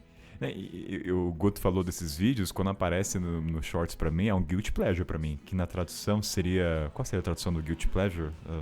Peraí, pro ouvinte... É um deleite, é um passatempo, vamos dizer, é um passatempo ver. E eu acho que os mais engraçados é aquele que o cara só muda a ordem do... Tipo, a gente tem um mapa mundi onde a Europa tá centralizada. Aí o desafio, o cara só coloca, sei lá, a África no centro. Aí dá bug na cabeça. Ou ele vira o mapa, tipo, virou o mapa, já... Meu Deus, eu não sei mais o que é isso. Cara, é muito doido. Então acho que o filme, ele é um retrato. De fato, os estadunidenses têm um conhecimento geográfico, pelo menos... É difícil dizer, porque, sei lá, dos que eu conheço... É que na viagem é diferente, né? O que tá viajando já gosta de viajar. Então, parte da premissa do bom senso que ele sabe um pouco de geografia, né? Mas o estadunidense em si... Na época do filme, os estadunidenses ainda eram considerados cool. Era legal ser dos Estados Unidos. Porque minha esposa, a mãe dela é de lá. E ela nasceu aqui na Inglaterra. Nessa época, em 2002, mais ou menos, ela começou a falar com o sotaque dos Estados Unidos, porque era cool. E ela tem um sotaquezinho britânico, né? Então, nessa época, eles ainda eram considerados cool. Se vem estadunidense hoje aqui pra Europa, a galera já vira a cabeça, já revira o olho, fala, é os americanos aqui. É verdade, tem um tempo da época, no 2003 ainda tinha muito sonho de viajar fazer intercâmbio, né? Era legal ir para os Estados Unidos, né? Não era Trump e tudo. E só voltando rapidinho a cena, agora que você fez lembrar do Fred, que ele fala lá do nadar, ele até escancara também o estereótipo da Índia, né? Que ele fala assim, eu conheço um cara que foi pra Índia, carregou, mesmo. teve que ir no banheiro. Então, assim, devagarzinho vai soltando pílulas ali, né? Tipo, Índia, já tá ali. Você vê, de 2000... voltando, Guto, logo que você falou, é construído. 2003 plantou uma sementinha, assim, Índia. O cara foi... E dá a ele entender fala que é droga. o primo dele comeu uma coisa em, acho que Mumbai ou Nova Delhi e perdeu teve o que ir no braço. banheiro. Não, Nossa. perdeu o braço. Perdeu o braço. Ou o pé, perdeu o pé. Braço, acho que cortou a perna dele. Cortou a perna, mas acho que teve que ir no banheiro. Eu entendi que ele tinha consumido droga, pra levar droga. Tipo, banheiro no sentido, tinha que defecar as cápsulas. É isso que eu entendi. Ó, pra você ver, essa foi a minha leitura, tá? E, Caína, pra mim ele passou mal e perdeu a perna. Não lembro, acho que você foi muito além aí, cara. Sei lá. Berlim! Berlim. Berlin! In Berlin! Ele vai pra Berlim. Ótimo! Nie wieder Berlin! Ouvintes e bancada, a gente falou então das cenas dos filmes, estamos analisando, e me veio uma dúvida, uma reflexão depois de assistir, que é o seguinte: baseado nesse filme, ele aflora esse imaginário do mochilão, né? De você viajar com os amigos em pouco tempo e pincelar em cada país. A sensação que me dá com o filme é que o mochilão, pelo menos na Europa, ele é norteado pelo amor, pelo sexo e tudo mais. Vocês acreditam que hoje, em 2026, tem mudado esse... Eu não tenho contato com muitos jovens, tá? Eu tô com 36 anos, até a bancada acho que tá próximo da cidade, né? 30, né? Todo mundo tá com 30 aqui, gente, só pra não tô... 32. 36. Então, Também. então, essa idade. Mas vocês acham que o cenário tem mudado no perfil do mochileiro que faz uma Eurotrip? Você acha que ainda é norteado pelo que o filme retrata? Ou você acha que mudou já? Já não tem tanta loucura? Se bem que os jovens estão bebendo menos álcool, né? Então acho que tem mudado muito, né? Acho que... O que vocês acham? Que, por exemplo, o Fred tem um canal dele no YouTube, Você em Volta. Hoje em dia você tem muita referência de leste europeu, que na nossa época não sabia de nada, literalmente. Era leste europeu e era União Soviética. Essa era a minha imagem que eu tinha. Bratislava, muito menos, eu não sabia. Então, hoje em dia ele tem muito mais opção, né? Porque em 2003, na época do filme, a viagem pra Europa era Espanha, Paris, Inglaterra, Portugal, Itália. E ficava nesse conglomerado, não saía disso. Então, vocês acham que tem mudado bastante o perfil? Eles estão mais, até por uma questão econômica, estão desbravando mais o leste europeu? O que vocês acham? Como é que tá o cenário hoje? Pior que eu tenho a impressão, assim, né, dos últimos meses de viagem que eu fiz tanto na Europa quanto agora aqui de novo no Sudeste Asiático, que meio que trocaram o Eurotrip pelo Sudeste Asiático Trip, digamos assim. É tanto europeu, tanto americano que você vê aqui, Vietnã, Tailândia, todos esses países aqui, que tipo assim... Quando a gente estava na Europa no último ano, que a gente fez uma viagem assim, de trem e tal, a gente não via tanto mochileiro, assim, quase nunca eu topava com grupos de mochileiro, enquanto aqui você vê muito. Eu acho que por causa disso de redes sociais e também por aqui ser muito barato para o europeu e para o americano, e a Europa ter ficado ainda mais cara do que era, então eu acho que meio que tá tendo essa mudança de roteiro, né? Saindo só da Europa, esvaziando um pouco esse mochilão Europa, que eu acho que tá ficando um mochilão talvez mais para natureza, trilhas, essas coisas, e para cá tá mais essa loucura de festa, né? Igual eu falei, você pega a Tailândia, que tem esse turismo, e aqui o Vietnã, que é muito barato para eles. Se para brasileiro que é barato, para o europeu e estadunidense que é de graça. Você acha que a Europa está se perdendo de proporcionar essa libertinagem adolescente, que já foi um dia, e tá indo... Não, mas é papo sério mesmo, mas você acha que a Ásia ela tá trazendo mais esse cenário de... Eu acho que hoje eles têm eu acho, né, um chute, que eles têm achismo, né? essa coisa da Ásia ser esse lugar hoje de fazer um mochilão para viver essas loucuras, e até é ruim porque a gente vê muito isso, vê muita reclamação disso, que é muitos europeus e pessoal dos Estados Unidos vêm para cá e acha que eles podem fazer o que quiser aqui, e depois quando eles voltarem para o país deles na Europa, por exemplo, eles voltam à vida normal, e aqui você vê muita gente fazendo merda e tudo mais, né? Claro que vem mudando também o consumo e o comportamento. A percepção, eu concordo com o que o Fred falou. A percepção que eu tenho aqui, morando na Europa e morando na parte mais fria, né? Que eu moro na Inglaterra, Os ingleses ainda usam muito o sul mediterrâneo ali da Europa para fazer essas mesmas coisas. É um clichê, assim, os ingleses indo para Maiorca, para Ibiza, para Grécia, para Malta, tipo, exatamente a ideia que o Cooper tinha no filme. Para sexo, drogas e rock and roll. Tem muito praia de nudismo gay, que a galera vai daqui pra Espanha. E os ingleses são vistos muito com olho meio assim. Todo mundo olha meio torto ainda pro. Eu acho os ingleses insuportáveis toda vez que a gente vai viajar pra um lugar, porque eles querem fugir do frio, né? E aí vão pra esses países que estão mais quentes. Aí, quando a gente tá escolhendo um lugar pra ir, eu pergunto pra minha esposa, eu falo, mas em inglês vai pra lá? Nessa época, porque se for eu não quero ir, porque eles vão só pra isso, pra encher a cara e pra se pegar. Sobre os jovens em si, eu não sei, porque eu tenho medo de jovem, cara. Eu sou velho, adolescente, os jovens que eu tenho contato são os da minha família, que eu gosto muito, que são sobrinhos e primos. Tem uma obrigação social. Não, mas o que primeiro sobre eles usam essa faixa da minha realidade, faixa social, socioeconômica parecida, realmente estão mais certinhos do que eu quando era jovem. Então, não sei se isso se reflete na viagem, por exemplo, nem bebem. Eu, como um jovem do interior, não me orgulho disso, não sei o quê, mas eu bebia bastante, já na idade deles, por exemplo, dado o contexto que eu cresci. Agora, o que eu não sei nem se eles estão viajando para fazer. Eu espero que eles estão viajando também para conhecer o mundo, né? E abrir a cabeça e ter novas experiências. Quando eu fui para a Ásia, que já parece que foi ontem, mas que quando a gente estava lá tem quase 10 anos já, tem 7 anos, já tinha, né? Acho que já desde os meio dos anos 2000 já tinha bastante europeu e americano, mais europeu até lá. Então vi bastante turista europeu no Sudeste Asiático. Pelo que eu li, acho que foi um outro filme também, um grande catalisador, claro que já era um destino, né? Mas o filme A Praia foi um dos catalisadores no começo dos anos, no final dos anos 90 e começo dos anos 2000 para um turismo europeu, para Tailândia e para o Sudeste Asiático. O Guto falou de bebida e aí eu acabei de lembrar que o filme influenciou meu grupo de amigos a procurar absinto. Olha! Eu nunca tinha ouvido falar de absinto. E aí alguém do grupo conseguimos a bebida, não sei o quê.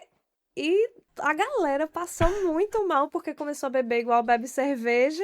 No outro dia, todo mundo vomitando verde. Ele demorou 1h30 pra trazer isso. É só no finalzinho que as pessoas começam a soltar, né? Vamos ficar mais um pouquinho. É assim que começa a surgir. Eu só lembrei agora, fui olhar minhas anotações e tá só aqui. Absinto.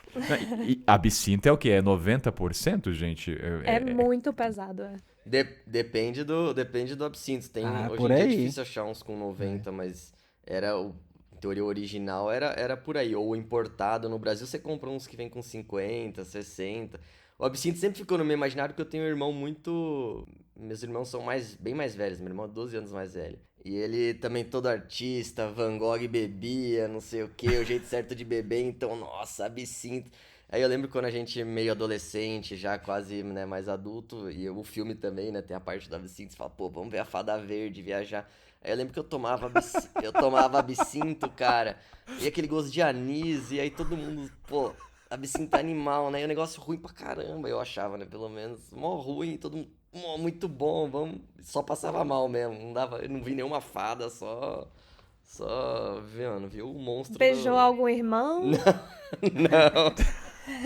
Eu tô pensando o quanto o marketing de Eurotrip alavancou as bebidas de absinto e do turismo na Europa, né? No fim das contas.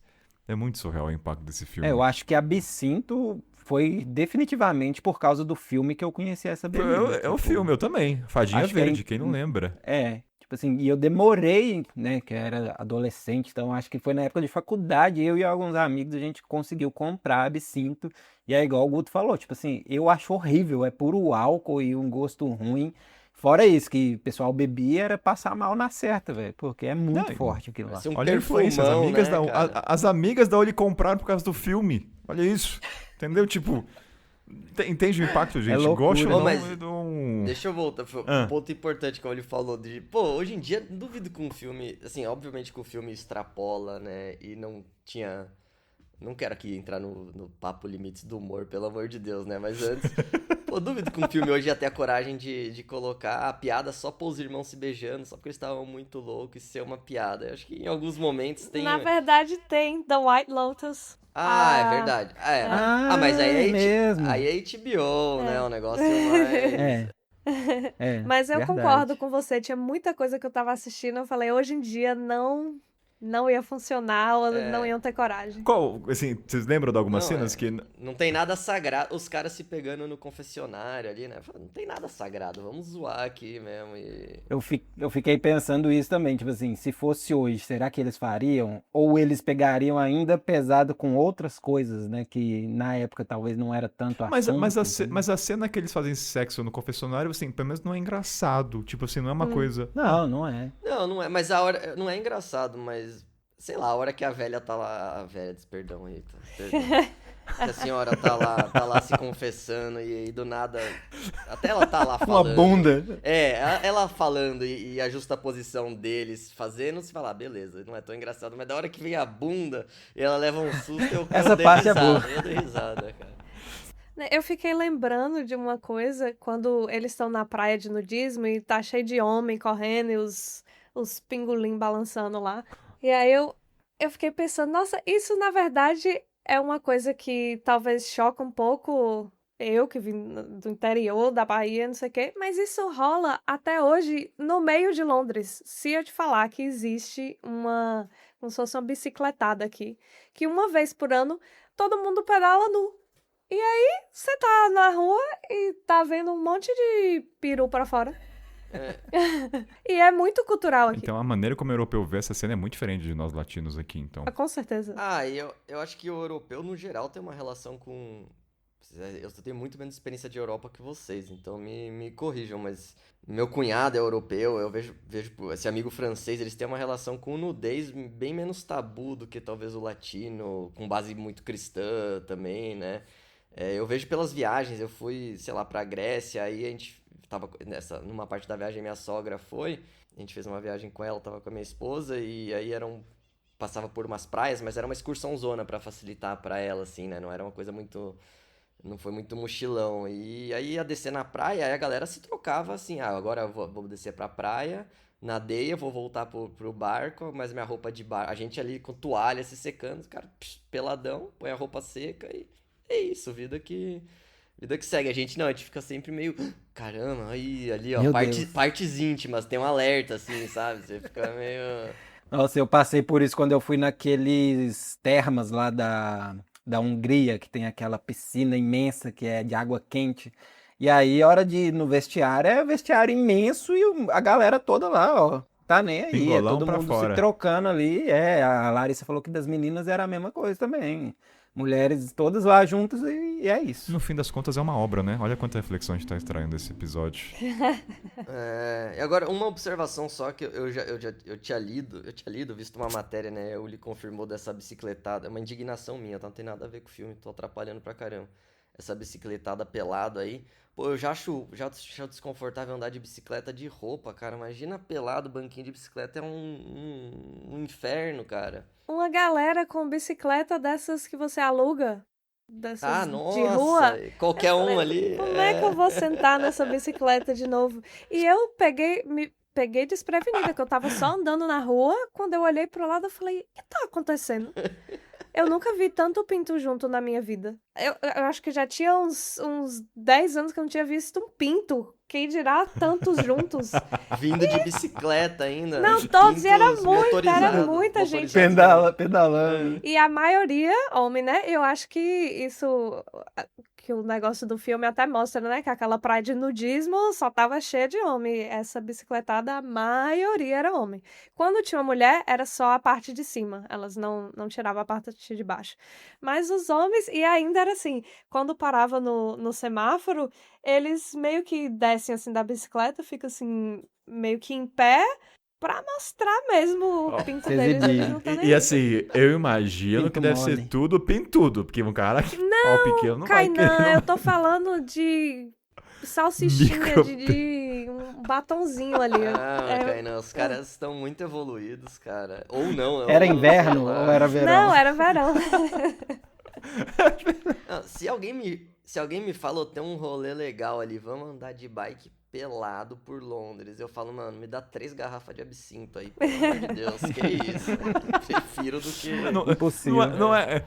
Não é Londres que tem. Isso aqui é o programa, tá? A gente fala do filme, mas também vai pra outros lugares, mas coisa de viagem. Não é em Londres que tem o pessoal vai no metrô e no pants, vai só com a cueca, a calcinha? Mas tem São Qual é Paulo o também. sentido?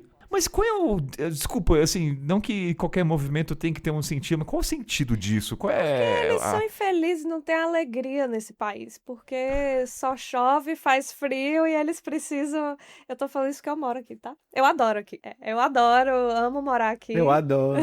Mas eu sinto essa coisa meio presa, assim, dentro deles, que eles precisam extravasar de alguma forma, porque não tem alegria na cultura. Não tem um carnaval, né, Não no tem. começo do ano pra É. dar essa extravasada. Os caras inventam uma versão mais bobinha, eu acho. Nossa, quando eu morava na Irlanda e o pessoal falava, não, St. Patrick's Day, vocês vão ver, é mó da hora, é o carnaval da Irlanda. Tipo assim, é legal, mas porra, pra ser um carnaval pode fazer muitas vezes, viu? Que não chega nem perto. Tenta de novo. Se eu morresse de novo e se eu reencarnasse 100 vezes, eu queria voltar 100 vezes brasileiro. Isso que a Uli tava falando e que o Fred falou do St. Patrick's também, essa comparação. Eu lembro uma vez na China encontrei um casal até mais velho, viajando canadense, viajando com a família, achei mó legal. Só que aí eu fui falando, a gente foi falando, trocando ideias sobre os países, eles eram de Quebec, a gente do Brasil, comentando assim, comendo junto, assim, tomando uma cerveja e comendo. E aí eu falava, putz, eu gosto do Brasil porque eu não gosto mesmo de frio, geralmente é mais quente. Blá, blá, blá. Ele, não, mas eu gosto do Canadá porque tem todas as estações definidas e aí você sabe apreciar cada estação. Ele falou, tem essa montanha linda aqui na China, mas você acha que essa senhora aqui admira essa montanha toda? Ela vê ela todo dia, tá bom, beleza, vai falando aí, canadense. Eu gosto de calor, vou fazer o quê? Mas beleza, você gosta de todas as estações. Aí eu falava uma coisa e ele dava um contra. Aí eu chegou e falei, mas putz, carnaval caiu no tema, é muito legal o carnaval. Carnaval no Brasil, dependendo, pode ser meio loucura, tem gente que não gosta, mas se você gosta de uma festa, tem de diferentes tipos. Eu acho uma festa muito, muito interessante, não sei o que. Ele, mas o carnaval de Quebec é uma loucura. Eu falei, não, velho, não. Eu nunca fui, pode ser que seja uma loucura, eu tô julgando, mas daí o cara, ele quis colocar no mesmo nível, assim, sabe? É o carnaval que tem lá, o carnaval de Quebec. Eu falei, tá bom, beleza, então, irmão, fala aí. O carnaval de Quebec deve ser maravilhoso, ninguém nunca ouviu falar. Mundialmente conhecido. É, isso aí. É. Eu quero ser brasileiro. Vou até pesquisar aqui, carnaval. Deixa eu só ver de curiosidade. A gente tá caminhando pro final. Também nunca ouvi Eu falar. acho que é Quebec, quase certeza, mas... Esse cara ficou na minha mente, cara, até hoje eu lembro dessa conversa, assim, e eu não dei um contra na hora, eu fiquei, realmente, que legal, mas eu devia ter... Porque aqui tem carnaval também, é o carnaval de Notting Hill, que é um bairro aqui de Londres. Só que o carnaval foi feito pelos imigrantes caribenhos, né? Aí até que eu dou um pouquinho mais de respeito. Dá mais crédito. É. Dá mais moral.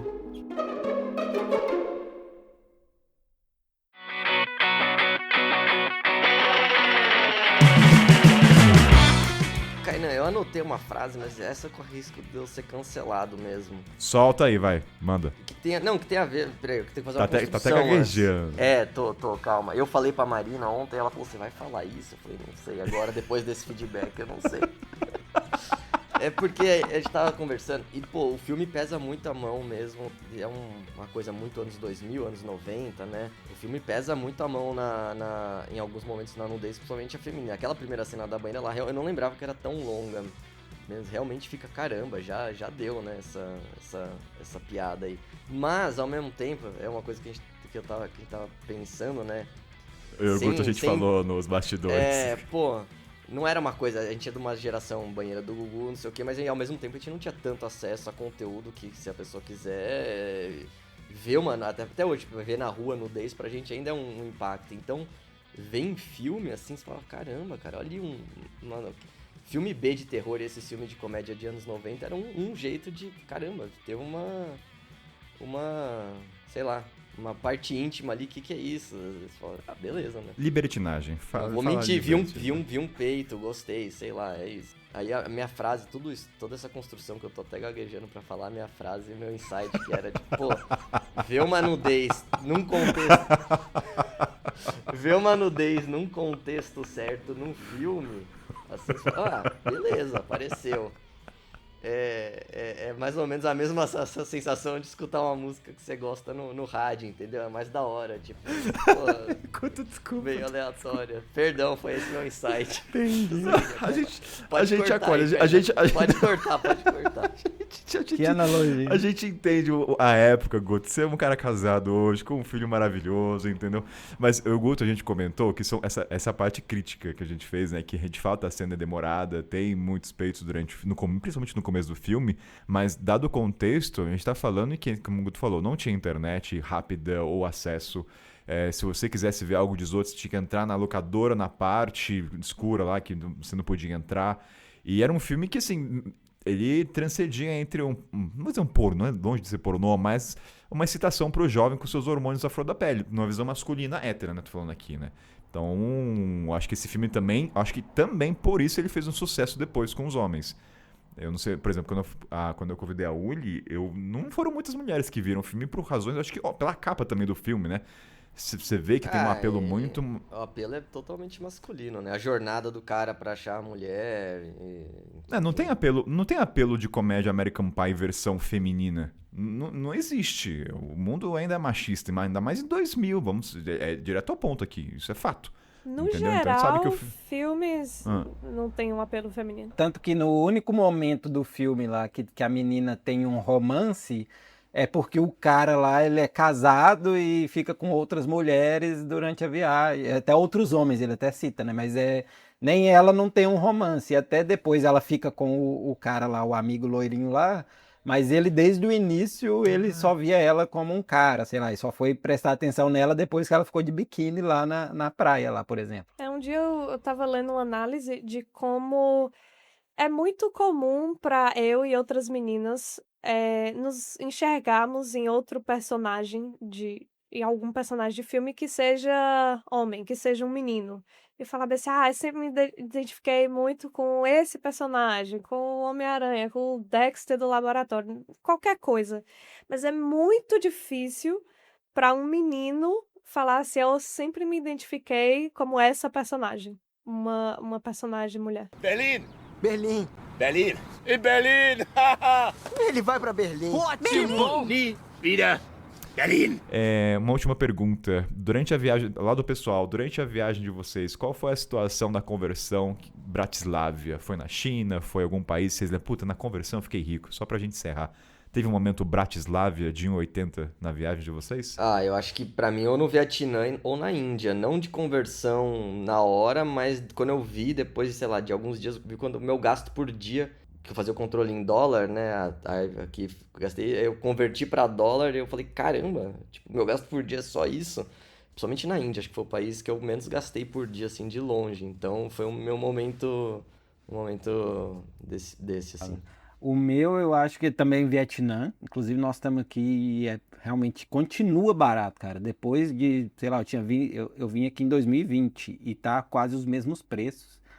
E o Irã também é um país extremamente barato, assim, de comer por o equivalente a $1, $2, assim. Então, são os dois mais baratos disparados que eu já fui. E aí, Uli, teve um momento Bratislávia? Quando eu fui pra Bratislava, eu ainda tava ganhando em real, então na conversão não fica mais barato comparado ao resto todo, né? Acho que quando eu fui pra Argentina, foi uma época muito boa pra ir pra Argentina. Eu acho que foi 2018, se não me engano. Tava muito, muito barato ir pra Argentina. E agora, como eu ganho em Libra, acaba que muita coisa... Qualquer lugar. Nossa, até quando eu fui pro Japão, eu tava vivendo no Japão e eu tava gastando menos do que eu gasto aqui em Londres. Como é bom ganhar em moeda boa, hein? Como é bom ganhar em Libra.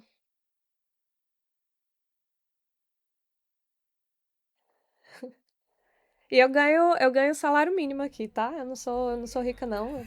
Trabalho como professora Querendo de se artes aqui. justificar. Mas na conversão, né? Eu lembro uma amiga É minha de isso. Portugal falou assim: mas eu ganho meu salário mínimo em Portugal, que eu acho que é 600 euros, eu não sei quanto é em Portugal, não sei o salário mínimo. Mas eu falei: minha filha, se você pega esse salário e converte lá em Marrocos e Egito, tipo, não é pouco, acredite. Então, É isso. Eu gasto em Libra, mas o que dá pra juntar já vive bem. olha a gente estereotipando, né? Que a gente tá falando do momento Bratislávia, né? O momento da cena do filme da Bratislávia, tá falando merda aqui pra audiência. Mas o meu foi no Sudão, na época. Tem um ponto até pra audiência ter cuidado quando a gente faz essas brincadeiras, até falando por mim. Porque quando a conversão é boa pra gente é porque o país economicamente não tá estável e tá passando por problemas, né? Então, assim, como turista a gente se beneficia, mas não perder a empatia e se colocar no lugar e quem tá sofrendo é os locais. Então, se você tem uma boa conversão, gaste mais, compre coisas locais, tá? Fica essa orientação, tá? Não se beneficie, seja uma balança, tá? Do que você converte Dá uma gorjetinha. Sim, né? então é isso, né? Se você tá se beneficiando é porque o país economicamente não tá bem. Então, tenta compensar isso. Então, dê uma gorjeta boa. Que é o caso do filme lá, que ele dá 1 centavo pro cara e o cara pede demissão e vai abrir o próprio hotel com esse 1 centavo. verdade. Faça isso. Você pode estar ajudando alguém a abrir um empreendimento novo. Mas, ouvintes, eu acho que a gente conseguiu extrair bastante coisa dessa obra, né? Então, lembrando que Eurotrip, um passaporte para confusão. Eu adoro esse nome, um passaporte para confusão, bem sessão da tarde, locutor. Lembrando que é uma sátira juvenil, afiada sobre os anseios de adolescentes estadunidenses irresponsáveis. E como a Olga já tinha comentado, é uma percepção dele xenofóbica e ingênua que eles têm do continente europeu. Mas como a Europa, a gente pode tacar o foda-se, né? Porque é reparação histórica nesse programa. No fim das contas, viaje com seus amigos. E eu acho que um somatório. Você pode fazer coisas malucas, mas você pode ser respeitoso com os lugares que você passa, tá? Não precisa, sei lá, bater o sino do Papa lá, entendeu? Você pode transgredir, mas tem um limite da invasão do espaço da cultura, entendeu? Fique só entre vocês. Alguma fala final de vocês de incentivo pra galera viajar? Fred, Guto? Pra mim, fica o incentivo às mulheres que querem viajar e que querem viajar sozinhas. Eu comecei pela Europa porque eu me senti mais segura, é mais fácil a comunicação, o transporte, tudo. E depois de fazer isso na Europa, eu me senti mais à vontade para ir pro continente africano e tal. Então eu incentivo muito, principalmente as meninas aí que querem desbravar nessa vida de viagem. Acho que sim, só pra falar. Acho que se tem uma coisa que é uma mensagem boa do filme é que sai um pouco da previsibilidade e realmente abraçar o inesperado. E a viagem é um dos melhores jeitos de fazer isso. Sem falar todas as outras vantagens de conhecer o mundo. Então, vai lá.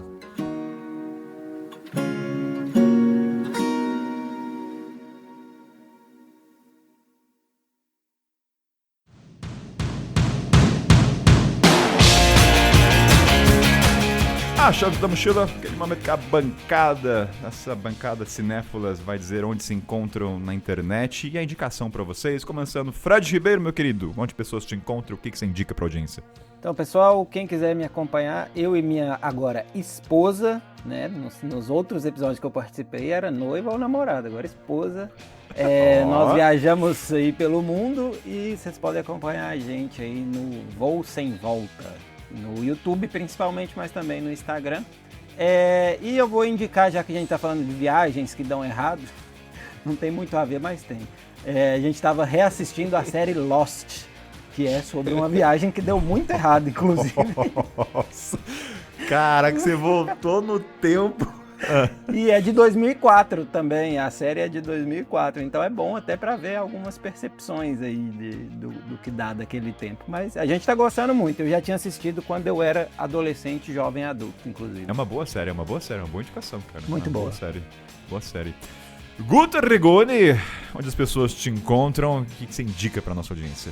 Eu só tenho um Instagram, que é o perfil Guto Arrigoni, @GutoArrigoni, tudo junto. E só uma pausa, eu não vou seguir os meus companheiros de bancada porque eu sou muito ruim de seguir, não sabia nem que a Uli era artista e o que ela foi, o Kainan só me contou durante a gravação que você fez um dos posters do Agente Secreto, é isso? Isso, pra o Reino Unido, pra divulgação aqui do Reino Unido. E eu quase me tremi todo antes de começar o episódio, então fica essa observação no final aqui, vou prestigiar o trabalho de todo mundo e super artista, e o Kainan me coloca nessa, que ainda fala, o Guto faz as capas, pelo amor de Deus, cara.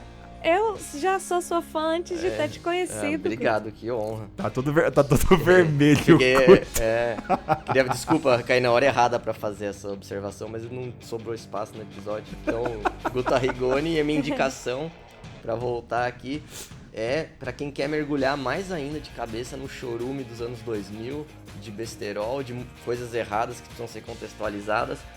Eu não revi, então eu tô indicando sem rever, mas era um filme que é bem bobo, assim, é um filme pior do que Eurotrip em todos os sentidos, mas que eu dava risada, porque tem alemão, na verdade tem americano fazendo sotaque de alemão falando inglês e só por isso eu já dou risada, que é o Beer Fest, que também pelo menos é uma sátira com... Você tem ideia do que é isso? Não, eu tô notando aqui pra um resumo rápido. Também. São 2 americanos que o avô morre, eles são de descendência alemã. Aí eles vão prestar homenagem ao avô em Munique, tá tendo o Oktoberfest. Eles se perdem, eles descobrem um campeonato mundial de beber cerveja. Eles tentam entrar, eles levam são destroçados pelo time da Alemanha, que se veste igual, sabe... Como é que fala? Tirolês, não sei o que, e falam tudo com o sotaquinho lá, e é só isso, eu já dou risada. E aí eles voltam para os Estados Unidos para treinar um ano pro próximo Beer Fest, para eles conseguirem representar os Estados Unidos nesse... Então, assim, é muito besterol, é um chorume outro nível. Mas fica aqui e tem a ver com viagem, então quem Pela quiser, conta em risco do nessa. ouvinte. O ouvinte põe a Exato. sua conta em risco. Tá, então você quer divulgar suas artes? Você faz encomenda ou não? Ou você tá aberto pra encomenda? Então vai, puxa, tem que lembrar você de... Tá lá, vai lá, manda o contato no perfil Guto Arrigoni, quem quiser. Não, fala de novo, repete. Eu fiz um golpe, você tem que puxar, quem quiser eu faço as artes, encomenda. Quem quiser, sei lá, Você encomenda, comissão, arte, vai lá no perfil @Guto Arrigoni, é isso. Quem quiser encomenda, o Guto faz as artes do podcast, quem encomenda a arte dele lá, que é uma caricatura sua, versão viajante, fala com o Guto. É isso. Uniflores, minha querida, onde as pessoas te encontram, também tem encomenda, né, já aproveitando o deixo do Guto, e indicação pra audiência, vai que é tua. Então, eu tô no Instagram como Uliflores, ULLY Flores. Eu sou artista, eu trabalho aqui em Londres como professora de arte. E quando eu tava no Brasil, eu trabalhava muito com encomenda. Hoje em dia, não vale tanto a pena pra mim, porque na conversão, se eu cobrar em real e trabalhar e gastar aqui em Libra, acaba não valendo muito, ainda tem que enviar pro Brasil. Mas se for um trabalho maior assim, de repente vale. A minha indicação vai ser um filme sobre viagem que eu gosto muito, que chama Viagem a Darjeeling, não sei como se pronuncia. É um filme do Wes Anderson, eu gosto muito dos filmes dele. Pra quem não sabe, é aquele diretor que tudo ele gosta de ser certinho, centralizado. Tudo é centralizado na tela.